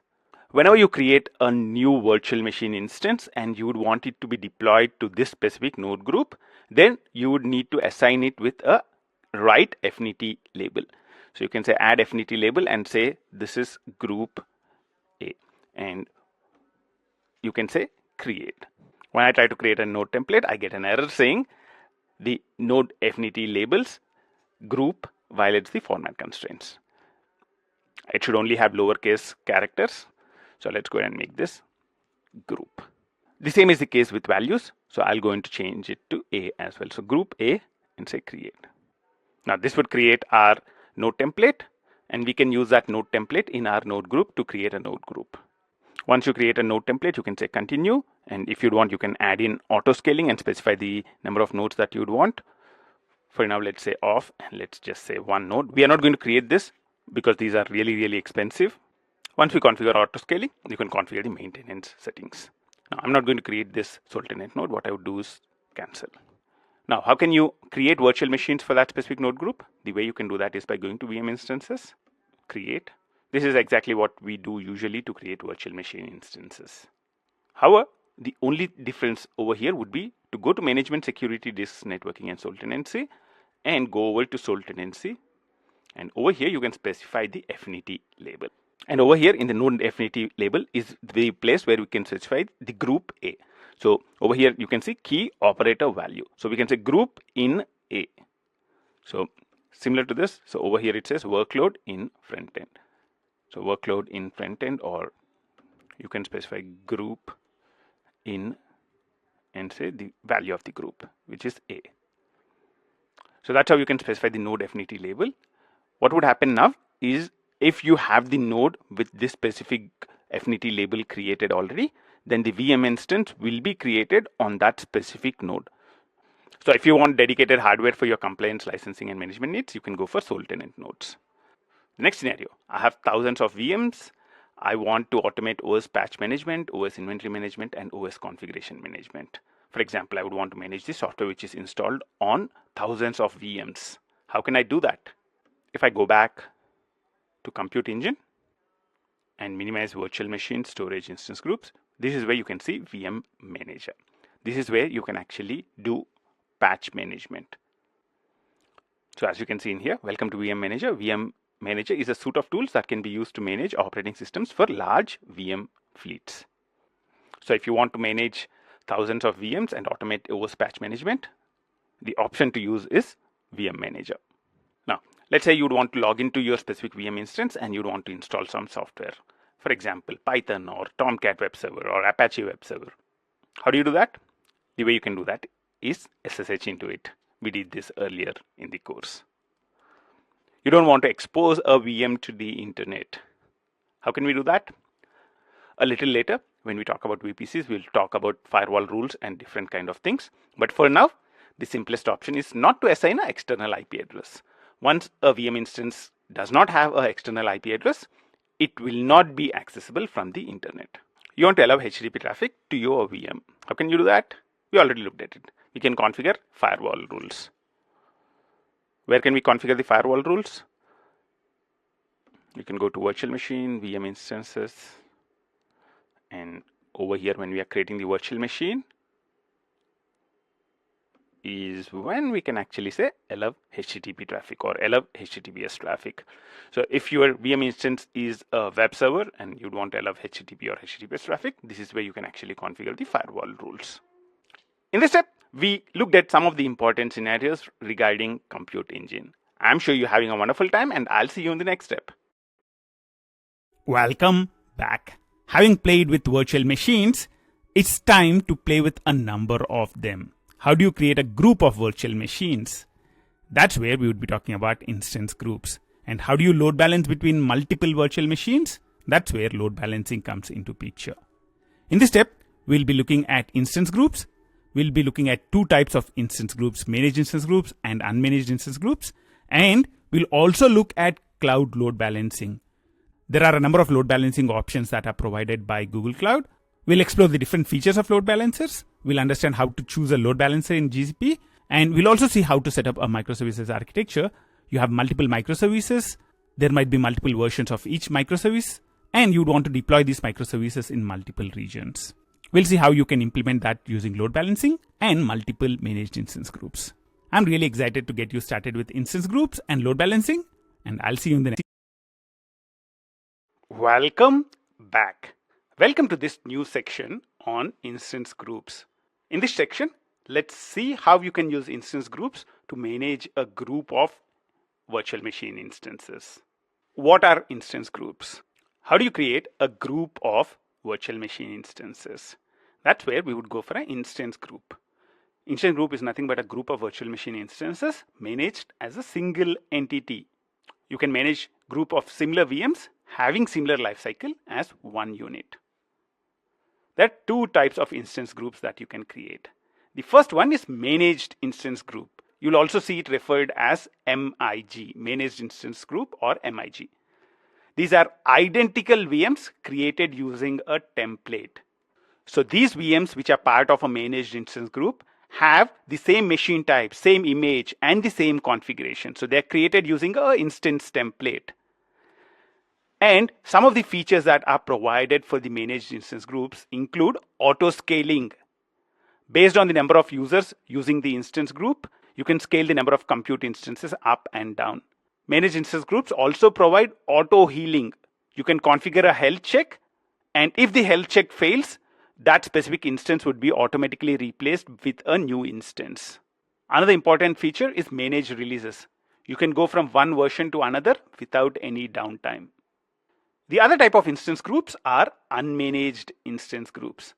In unmanaged instance groups, you can have VMs with different configurations. You might have VMs with different images which were used to create them, or you might have VMs with different hardware. So you want to group VMs with different kinds of configurations. In those kind of situations, you create an unmanaged instance group. The important thing to remember is that with unmanaged instance groups, you do not get any of the features like auto-scaling or auto-healing. Only the managed instance groups, that's basically identical VMs which are created using an instance template, only for them you have features like auto-scaling and auto-healing. For unmanaged instances, you do not have the features of auto-scaling and auto-healing. And important thing to remember is that unmanaged instances are not recommended unless you need different kinds of VMs. If you want to create multiple instances of the same kinds of VM, in those kind of situations, always go for a managed instance group. Go for unmanaged only when you need different kinds of VMs. The location of an instance group can be either zonal or regional. You can create it in a specific zone, or you might want the instance group to distribute the instances across different zones in a specific region. Obviously, regional is recommended because it gives you higher availability. Let's now talk about the most important type of instance group, which is managed instance group. As we discussed earlier, it's also referred to as MIG, managed instance group. Managed instance group is an identical set of VMs created using an instance template. So you have an instance template which has the configuration, and you can use that to create a managed instance group. And the important features, we have already referred to some of them. The important features of a managed instance group are it can maintain a certain number of instances. You can say I would want 2 virtual machine instances running all the time. In that kind of situation, even if one of the instances fails, the managed instance group will replace that with a new instance. So it can maintain a certain number of instances. If an instance crashes, MIG launches another instance. It can detect application failures using health checks. So it's self-healing. So basically you can configure a health check on the application which is deployed on your instance. And if the health check fails, that instance would be replaced by a new instance. You can also increase and decrease the number of instances that are part of your managed instance group based on the load, based on the number of users using the application. So it provides auto scaling. You can also add a load balancer attached to your managed instance group to distribute load among the different virtual machines that are part of your managed instance group. And if you are creating regional managed instance groups, then you can distribute the instances across multiple zones. This gives you higher availability. So regional managed instance groups provide you with higher availability compared to zonal managed instance groups. The other important feature of a managed instance group is that you can release new application versions without downtime. Whenever I have a new application version, I would create a new instance of the instance template. And I can upgrade from one instance of instance template to another instance of instance template without any downtime. Among the features which are provided are rolling updates. Basically, you can release new versions step by step. You can update a percentage of instance to the new version at a time. If you have 10 instances, you can update them 2 at a time, for example. The other option you also have is canary deployment. Basically, you can test the new version of the instance template with a group of instances. So out of the 10 instances which are live right now, you can choose 2 instances. I can test it with those 2 instances, and then I can roll it out to all the other instances at one time. This is called canary deployment. So with managed instance groups, you can do rolling updates and canary deployments as well. You can update a group of instances at a time, or you can test with a group of instances and then roll it out at one time to all the remaining instances. In this step, we got an introduction to the instance groups.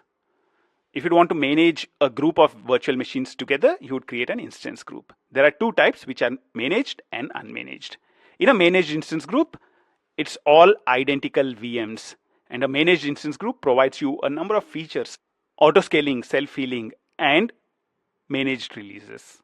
When you want different kinds of VMs in a group, then you can go for an unmanaged instance group. An unmanaged instance group, on the other hand, does not provide you with self-healing or auto-scaling. I'm sure you're having a wonderful time, and I'll see you in the next step. Welcome back. In the last step, we got an introduction to a managed instance group. In this step, let's look at what is involved in creating a managed instance group. The first thing that you need is an instance template. Instance template is mandatory. And once you configure the instance template, you need to configure auto scaling to automatically adjust the number of instances based on the load. So you can configure minimum number of instances, maximum number of instances. You can also configure auto scaling metrics. How do you want to do auto scaling? Do you want to do it based on CPU utilization, or do you want to do it based on load balancer utilization? Or there is also a monitoring tool which is provided by Google Cloud. It is called Stackdriver. So do you want to use any metrics from Stackdriver to do the auto scaling? So you can configure all that when you're configuring auto scaling. In addition to that, you can also configure a cooldown period. If I'm executing an auto scaling action right now, how much time should I wait for before looking at the auto scaling metrics again? That is what is configured by the cooldown period. This would ensure that scaling up and scaling down does not happen very, very frequently. So you perform a scaling action. So you increase the number of instances by 3 and then wait for some time before you look at the metrics again. That is what is configured by the cooldown period. You can also configure a few scale-in controls. You don't want a sudden drop in the number of VM instances. In those kind of situations, you can configure scale-in controls. You can say, I don't want to scale in by more than 10% or 3 instances in 5 minutes. So in that interval, the maximum number of instances that should be scaled in, or the maximum number of instances that should be reduced, should be 10%, or you can also configure a specific number like 3. I only want to reduce 3 instances in 5 minutes. As part of your auto scaling configuration, you can also configure the settings for auto healing. Auto healing is just the process where the managed instance group can identify unhealthy instances and replace them with healthy instances. How do you do that? The way you can do that is by configuring a health check. Along with the health check, you can also configure an initial delay. Whenever you're starting up a new virtual machine, you need to give it some time before it's ready to accept traffic. You can configure an initial delay saying how long should you wait for the app to initialize before running a health check. Now we have a lot of theory that we talked about until now. Let's now get started with a demo on the managed instance group. I have one VM instance which was manually created earlier. So I actually use the instance template that we had earlier. So we have this instance template, my instance template with custom image, which we created earlier in the last section. I used it and said create VM, and I created the VM with the default settings. And what we want to do is to create instance groups. Where do we create instance groups? I can minimize virtual machines and go to instance groups in here. And you can see that as part of instance groups, there are instance groups and health checks. I'll go to instance groups first. This is where you can create your instance groups.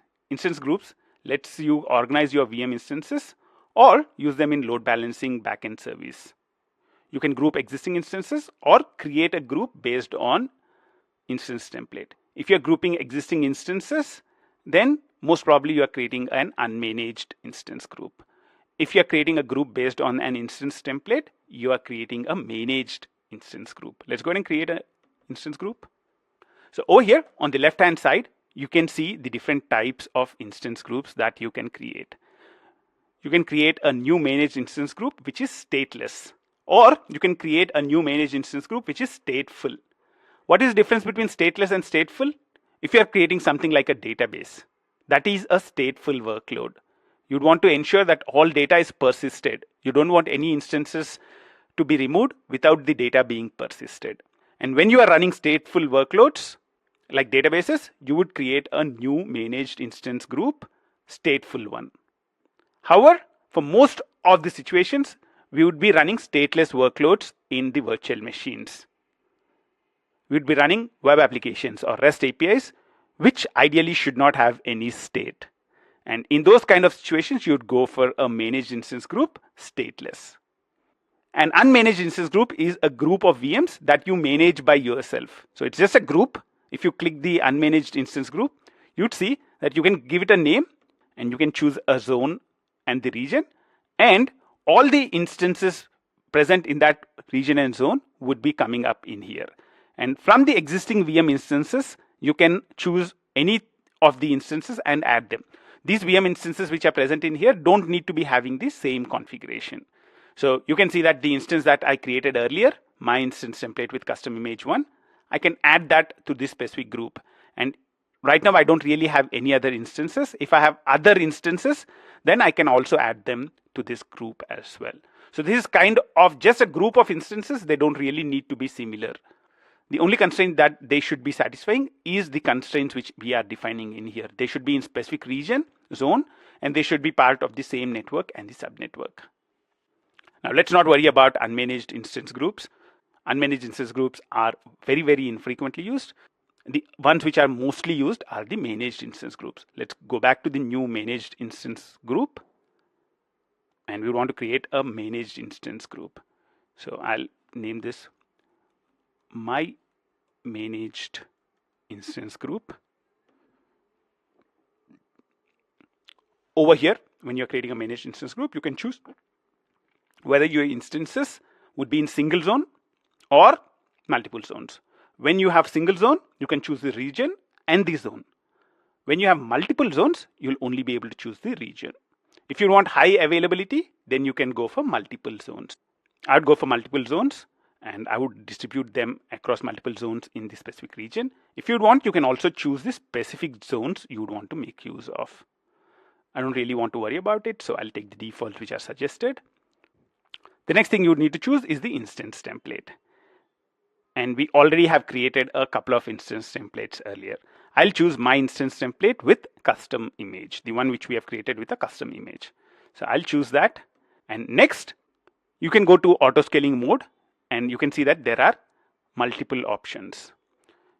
You can either turn on auto scaling or you can say, I don't want to auto scale at all. So you can turn off auto scaling, and then you can actually configure how many instances you would want. The other option you have with auto scaling is to auto scale only up. So you are saying only add instances, never remove instances.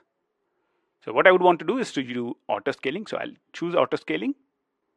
Once you configure auto scaling, you can choose the metric you would want to do auto scaling based on. So over here, the default is CPU utilization. If you click this, you can actually change it to other metrics as well. So you can see that there are other metrics like load balancing utilization, or you can pick up any other metrics coming in from stack driver monitoring. For now, I'll choose the default. So I'll say cancel in here. I'll use CPU utilization. You can see that the target which is configured by default is 60%.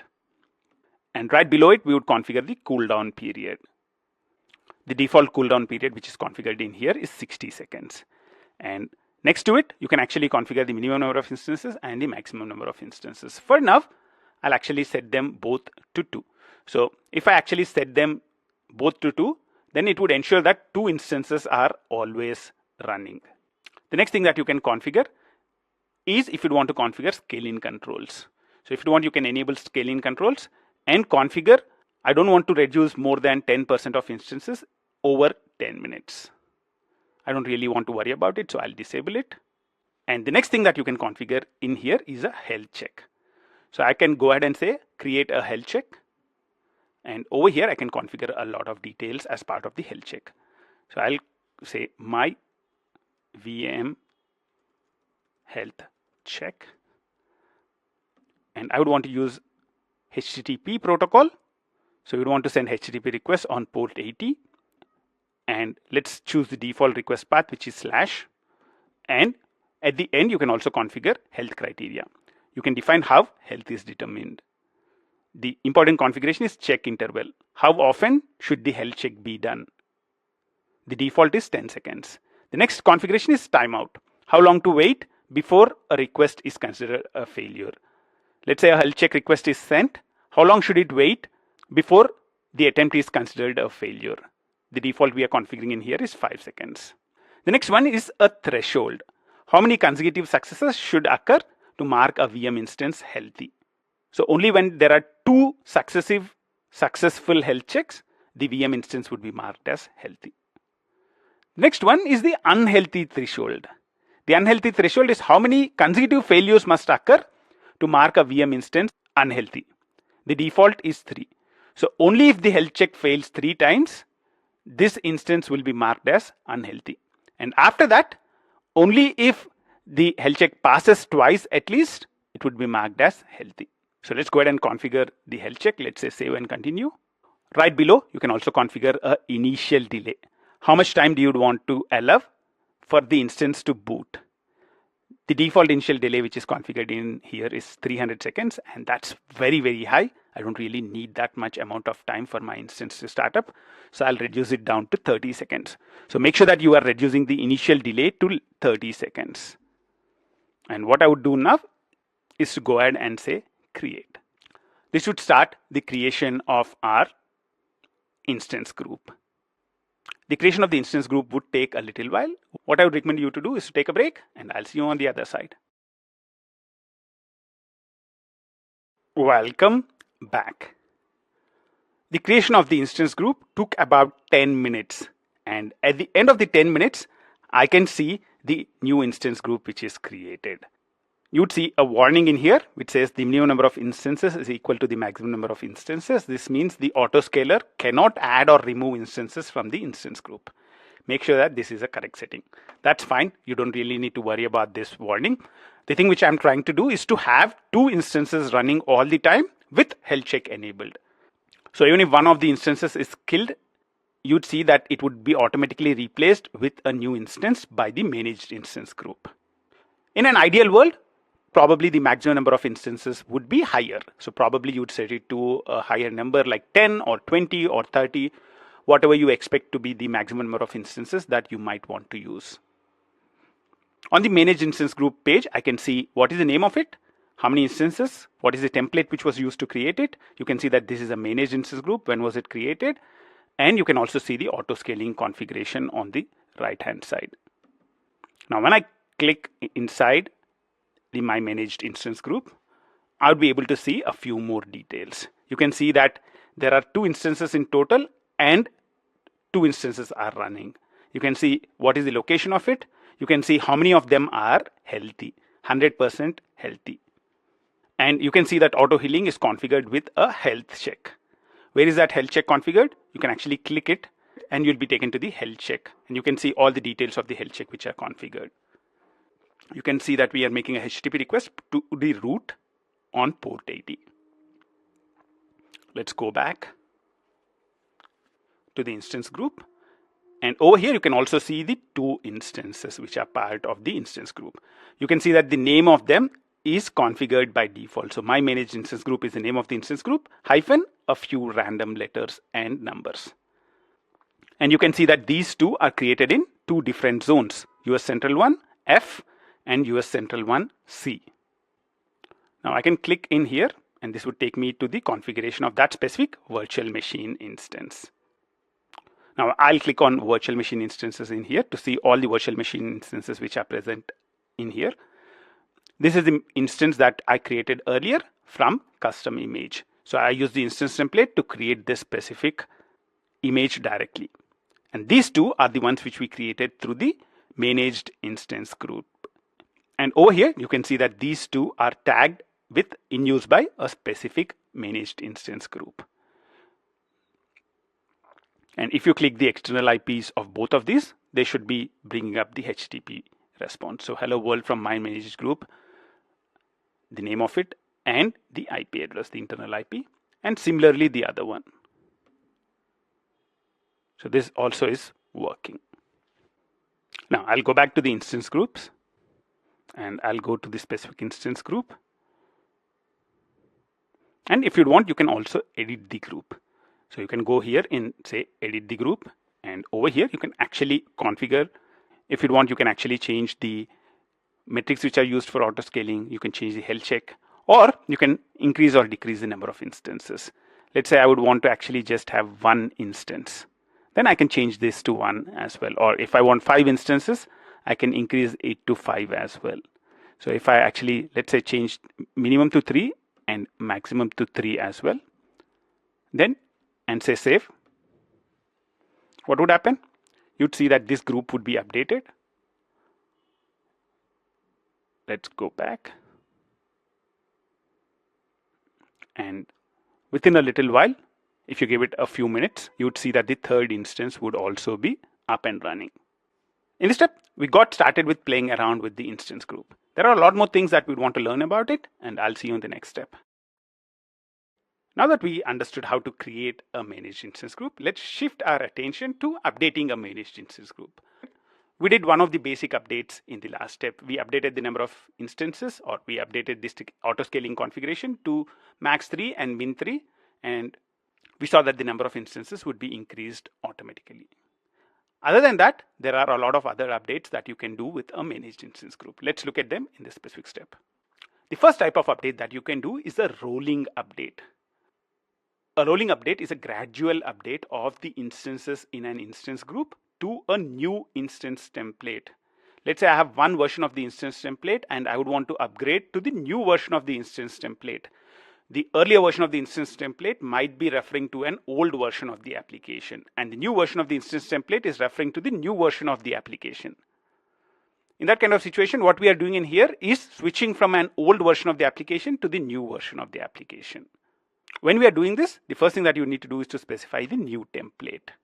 Optionally, you can also specify a template for canary testing. By default, what would happen is a rolling update. Let's say I have 10 instances. I can say I would want to update 2 instances at a time. So I would want 2 instances first, 2 instances next, 2 instances after that. So we are updating in a group of 2 instances each. The other option is to test a set of instances first. So you would configure a new template that's basically called the canary template, and you'd test 2 instances. Once the 2 instances are all tested, you would roll out at once to the remaining 8 instances. This approach is called a canary testing approach. You're testing a set of instances quickly, and then you are rolling it out to all the instances at the same time. You can do both canary testing and a gradual rollout using a update of a managed instance group. The next thing you need to specify is how you'd want the update to be done. When should the update be done? Should the update start immediately? That's basically called proactive. So proactively update all the instances. Or you can also be opportunistic. When the instance group is resized or when any of the instances are killed, then you'd want to replace them with an instance created using the new template. Typically, we would go for proactive, but there might be situations where the update is not really important. You can wait for some time. In those kind of situations, you can go for opportunistic. The next thing you'd want to configure is how should the update happen? How many instances should be updated at any point in time? That is maximum surge. Let's say I have 10 instances. I can say I would want to add a maximum of 2 instances at any point in time. So in total, there will be 12 instances that would be running at any point in time. You can also configure maximum unavailable. While the update is going on, how many instances can be offline? If I have 10 instances and let's say 2 instances can be offline, then those 2 instances can be updated to the new version. The remaining 8 instances will be serving traffic. The other type of update that you can do is a rolling restart or replace. This is not really an update, but you'd want to actually, let's say, restart all VM instances without any downtime, or you'd want to replace VM instance with a new version created with the same template. So over here, there is no change in template, but you'd want to either restart the existing VM or you'd want to replace the existing VM with a new VM using the same template. Even in this situation, you can configure maximum surge, maximum unavailable, and what do you want to do? You can configure whether you want to restart the instances or replace the instances. Now let's go back to our instance groups. Let's refresh the thing. Once it refreshes, I can see that there are 3 instances running right now. Now I can go inside my managed instance group. Let's start with talking about rolling restart and replace. So this is a gradual restart or replace of all instances in the group. Over here, we are not changing the template, but we would want to replace or restart existing VMs. How do you do that? That's where you can go for rolling restart or replace. You can go in here, click rolling restart or replace. And over here, you can configure what operation you'd want to do. I want to restart all VMs, or I would want to replace the instances. You can configure maximum surge, maximum number of temporary instances to add while replacing. So how many new instances will be added in temporarily when the replacement is in progress. You can also configure maximum unavailable. How many instances can be offline at the same time while restarting or replacing.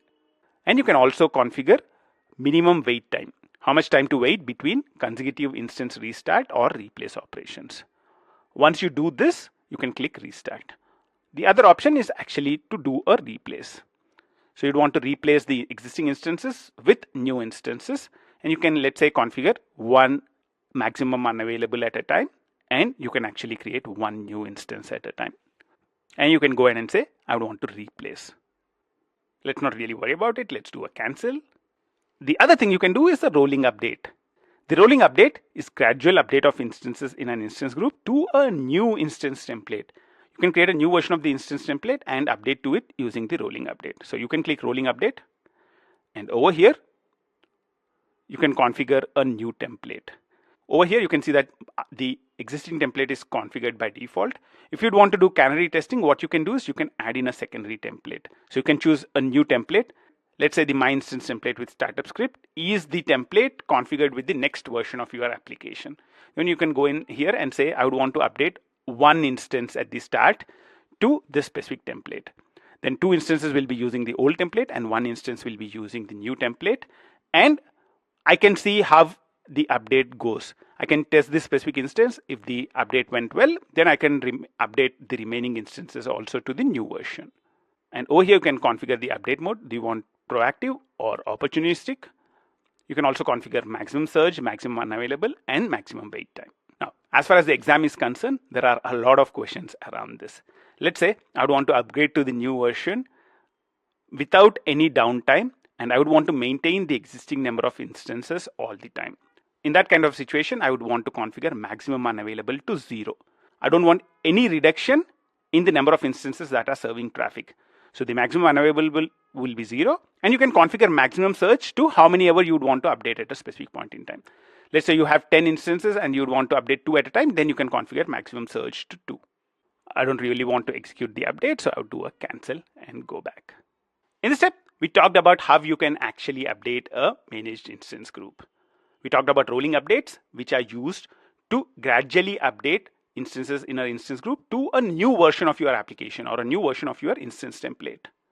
The other option is rolling restart or replace, where you'd want to restart or replace the existing instances of a VM without any change in the instance templates. I'm sure you're having a wonderful time, and I'll see you in the next step. Welcome back. In the previous section, we created a number of VM instances. Now, we would want to load balance between all those instances. How do you do that? That's where we would be going for a cloud load balancing. In this section, let's look at cloud load balancing in depth.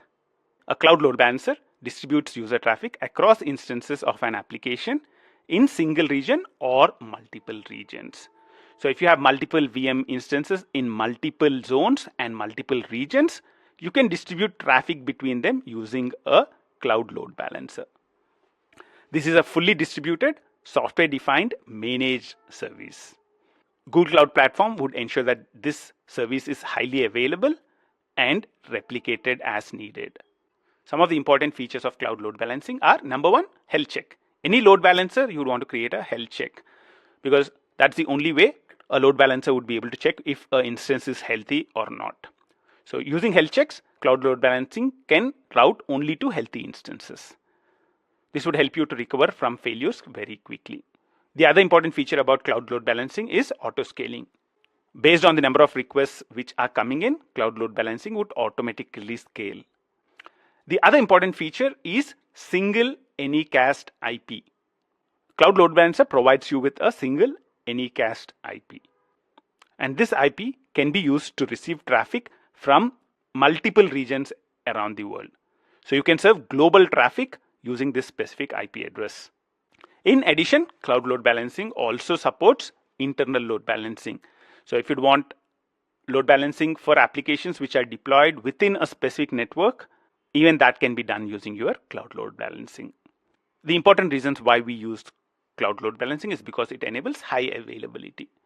Even if the instances go down and come up, cloud load balancing ensures that the users do not get affected. Cloud load balancing will be distributing traffic only between the healthy instances. This also enables auto scaling, because cloud load balancing by itself is auto scaling based on the number of requests, and also the backend services like the compute engines or the instance groups. All these would go down and come up over a period of time. By having a cloud load balancer, we can actually create a very loosely coupled architecture. The other important thing is resiliency. Because we have health checks configured, the load balancer can detect if any of the instances is down, and it would distribute traffic only to the healthy instances. One other feature of load balancer that ensures high availability is the fact that your load balancer can distribute load to instances in multiple zones and multiple regions. In this step, we got a high-level overview of cloud load balancing.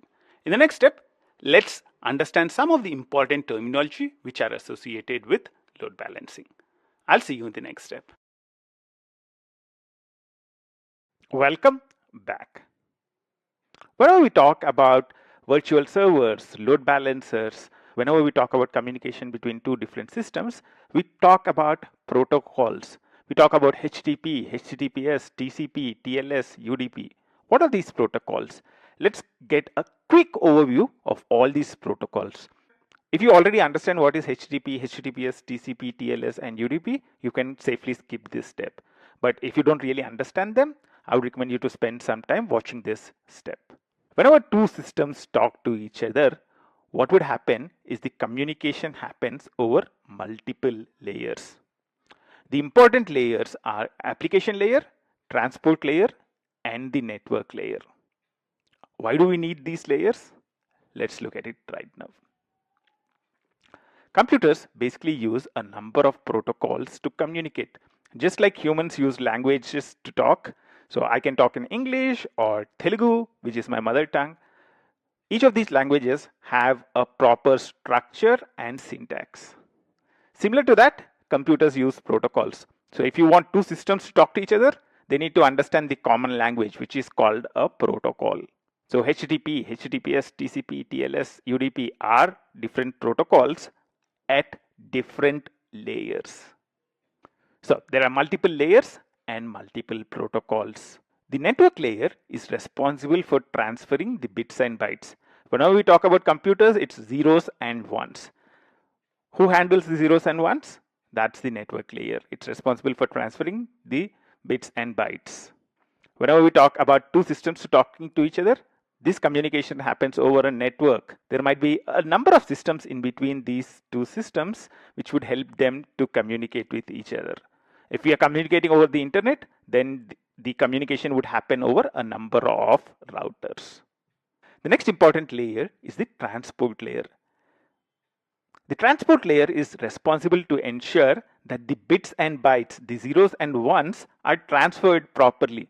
As we discussed, there are a number of systems which are in between, and if one of the systems in between, one of the routers in between goes down or something happens due to which you lose data, the transport layer is responsible for ensuring that the bits and bytes which this system sends are received properly by this system. The next important layer is application layer. The application layer is the top of the chain. The application layer is where we build most of our applications. We make REST API calls, we send emails, all of them work at the application layer. The thing is, each layer makes use of the layers beneath it. So even though we are using HTTP and HTTPS and they fall in application layer, when we use an application layer, we are actually making use of the layers beneath it as well. So when we make a HTTP request, what it does is it makes use of something called TCP in the transport layer and IP protocol in the network layer. So that's all beneath the hood and you would not need to really worry about it most of the times. Another interesting thing is the fact that not all applications would communicate at the application layer. If your application needs high performance, let's say you are doing a streaming application or you're developing a gaming application, you want high performance. And in those kind of scenarios, you might even skip one of the layers. Let's say you can skip the application layer and directly talk at the transport layer. So in summary, there are multiple layers which are involved when two systems talk to each other. The network layer is responsible for bits and bytes. The transport layer is responsible for ensuring that the bits and bytes are transferred properly. And the application layer is typically where we build most of our applications. Now, let's look at some of the protocols which are used at each of these layers. The network layer uses a protocol called IP, Internet Protocol. This is the protocol which is used to transfer bytes and bits. And the network protocol is very unreliable because when this sends some information, it goes over a network and the data might get lost over the network. And that's why we have the transport layer. In the transport layer, there are two important protocols. The first one is the transmission control protocol. The transmission control protocol gives high importance to reliability. If I'm sending 10 bytes of information, it would check that on the second system, the 10 bytes arrived as they are and in the right order. The next important protocol to understand is the TLS, Transport Layer Security Protocol. It is very, very similar to TCP. However, because data is going over the network, you'd want to make sure that it is encrypted. So TLS is actually a secure form of TCP. So it's kind of TCP++. The other important protocol is UDP, User Datagram Protocol. UDP is an alternative to TCP and it gives high importance to performance over reliability. If I'm sending a set of bytes over a network and I'm okay with losing some of those bytes, there are applications where you would want to send 100 bytes over the network and it's okay to receive only 98 of them on the other side. But for these applications, performance is very, very important. You'd want to be able to receive these bytes immediately on the other side. A good example of this is video streaming applications. In the video, even if a few bytes are misplaced, that's okay. We don't really need to worry about it. As long as the majority of the picture appears good and it's streaming fast, most of the people would be okay with it. User Datagram Protocol is used in those scenarios. And the next layer is the application layer. On the application layer, we are very familiar with the HTTP protocol, Hypertext Transfer Protocol. It helps you to build web applications and things like this. This is a stateless request response cycle. And HTTPS is a secure version of HTTP. You don't want communication over a network which is unsecured, and HTTPS helps you to secure the HTTP communication by having certificates. It uses certificates which are installed on the servers to ensure that the communication between the two systems is secure. There are a lot of other protocols which are present at the application layer, things like SMTP, which is used for emails, things like FTP, which is used for file transfer, and a wide variety of them. In summary, most applications typically communicate at the application layer. So we are talking about HTTP, HTTPS, which is used by web apps, REST API. We have email servers, we have file transfers. All of them work at the application layer, and they use the respective protocols. Applications using the application layer are actually making use of the layers beneath them. Typically, in the transport layer, they use TCP or TLS. Whenever we are sending a web application request response, we would want to make sure that the bytes arrive safely and accurately on the other side. That's the reason why we use transmission control protocol.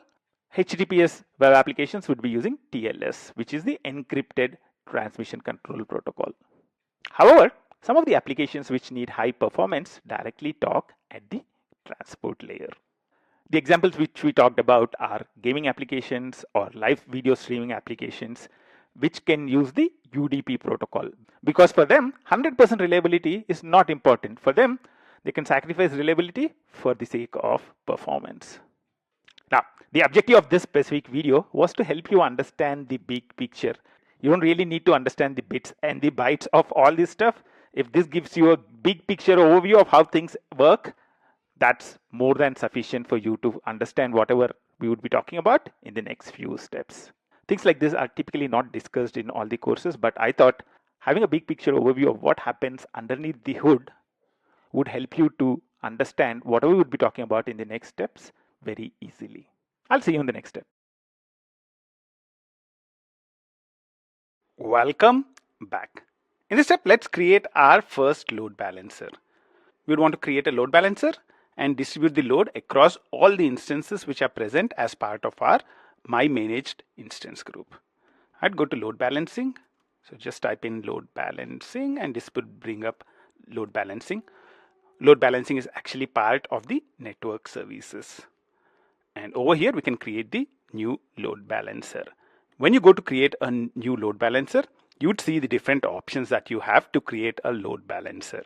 You can either create a HTTPS load balancer or a TCP load balancer or a UDP load balancer.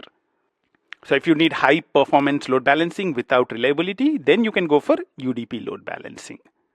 So this is layer 4 load balancing for applications that rely on the UDP protocol. And over here, what we can use is the UDP load balancer. The UDP load balancer can either be internet facing or internal. So it can be available on a specific network, internal network, or you can expose it to an external internet facing audience. However, as you can see in here, UDP load balancing is only available in a single region. So your UDP load balancer is a single region load balancer. Now the next one is TCP load balancing. So this is layer 4 load balancing or proxy. So you can see that it has both load balancing options and proxy options. Layer 4 load balancing or proxy for applications that rely on TCP SSL protocol.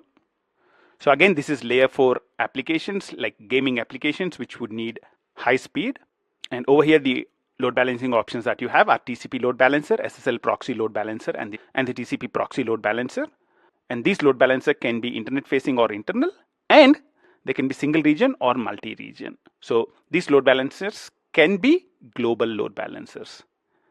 And the last but the most frequently used option is the HTTPS load balancing.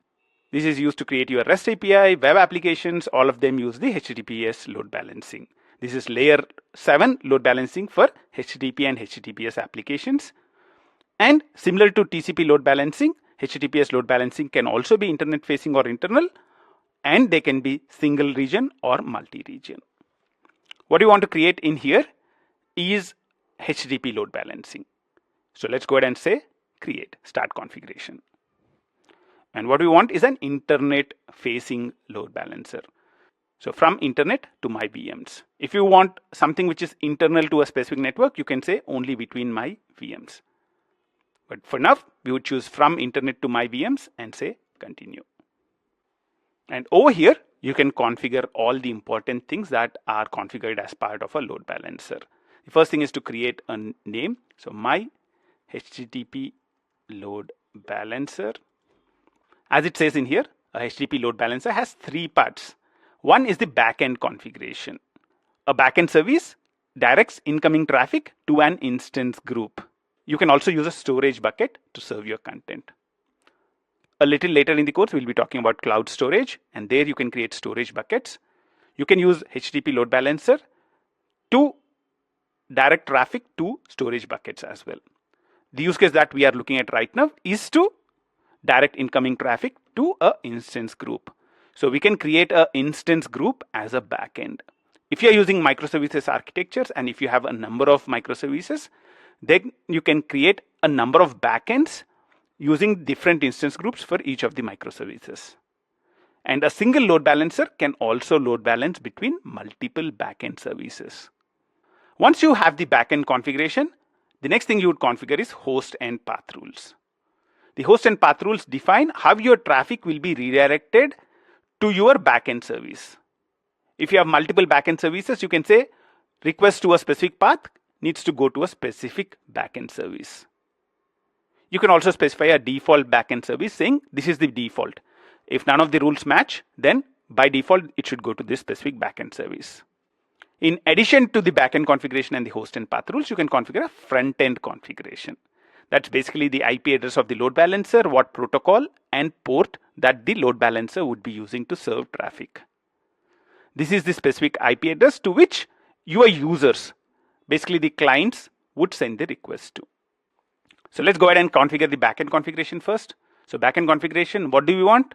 We want to configure services or do we want to configure buckets? We would want to configure services, right? We would want to configure backend services and we want to create a backend service. What's the backend service that we would want to configure? Let's create instance, I'll call this my instance group backend service. So it's an instance group, that's the backend type. And the protocol which we want to use is HTTP, right? We want HTTP and let's have a timeout of 30 seconds. That looks good. And what is the instance group?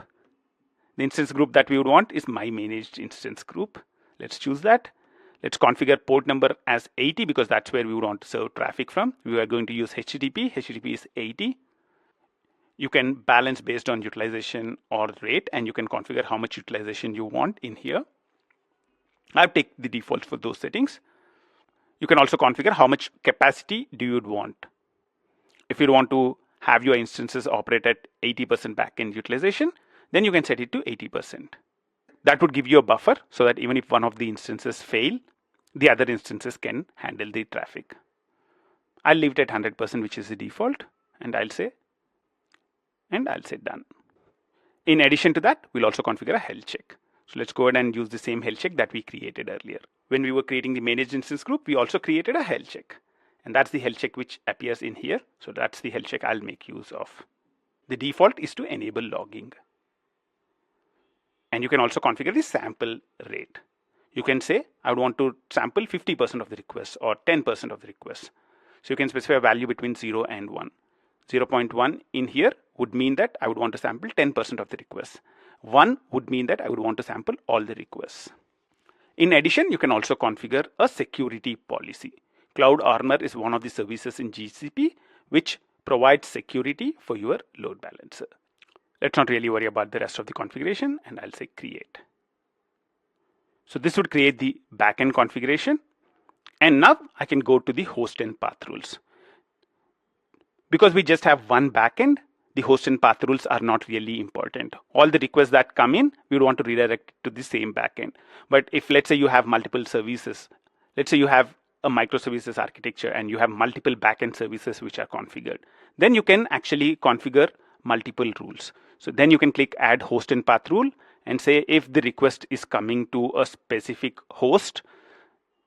So let's say the request is coming to a specific host on a specific path. Let's say it's coming to a path called microservice A. I would want to go to a specific backend. I would want to configure a specific backend. And let's say if the request is coming into slash microservice B, then I would want to redirect it to a different backend. You can actually configure things like that in here. But for now, we don't really need to do that. I'll go to the right hand side and say close and all this. And I'll stay with the default rule which is present in here, which is basically all requests, any unmatched request from the rules, it would be redirected to this specific backend. The next thing that you can configure is the front end configuration. You can configure a name which is optional, and you can configure the protocol. We are going to use HTTP protocol, that's fine. And you can configure the network service tier. We are going to use premium, which is the default. We are going to use IPv4 addresses. Let's stick with ephemeral addresses for now, and let's use port 80. And let's click done. As you can see in here, you can have multiple front-end configurations for the same load balancer. So you can configure your load balancer to receive traffic from a variety of sources in a variety of ways. And after that, you can go ahead and review and finalize. So you can see the backend services which are configured in here, my managed instance group. You can see that we have selected a port of 80, and we have the default host and path rules, and we also have the front end configure. Let's go ahead and say create in here, and this would create our load balancer. The creation of the load balancer would take a long time. Typically, this takes somewhere between 8 to 10 minutes. What I would recommend you to do is to take a break, grab a coffee, and I'll see you on the other side. Welcome back. In this step, let's review some of the important terminology that is associated with cloud load balancing. Let's consider this example. I have a number of instances which are created using a managed instance group, and I would want to route traffic between them using a cloud load balancer. And there are users who are sending the requests to cloud load balancing. Considering this scenario, let's look at the terminology. Let's start with the backend. Backend is a group of endpoints that receive traffic from a cloud load balancer. For example, instance groups. So the backend is nothing but our managed instance group that we created. So this is the set of instances that are part of our managed instance group. If you're having microservices architectures, then you can have multiple backends that are served by a single load balancer. You can create a backend for each of your microservices. So you can create a microservice A backend service, microservice B backend service. The next important terminology is the front end. The front end is nothing but the address at which your cloud load balancer is available. How can user send requests to the cloud load balancer? They need to specify an IP address, and they would need to use a specific protocol and port to reach the cloud load balancer. So this IP address is the front end IP for your client requests. If you're using SSL, then a certificate is assigned to your cloud load balancer. In addition to the backend and the front end, you can also configure host and path rules. This is specific for HTTPS load balancing, where you can actually define rules redirecting the traffic to different backends. As we discussed earlier, you can have multiple backend services, for example, serving different microservices. And based on the path, for example, if the request is coming to in28minutes.com/A versus in28minutes/B, you can redirect it to different microservices. You can also redirect based on the host. So if the request is coming to a.in28minutes.com versus b.in28minutes.com, you can redirect to different backend services. You can also go by different HTTP headers like authorization headers, or you can also go by the method, the specific HTTP method which is used to send the request. One more important concept that you need to understand about load balancing is SSL termination or SSL offloading. This can also be TLS termination or TLS offloading. If you are using layer 7, then you are doing SSL termination or SSL offloading. If you are using layer 4 and you are using security, then you are doing TLS termination or TLS offloading. Let's assume a scenario where you are exposing an application on the internet.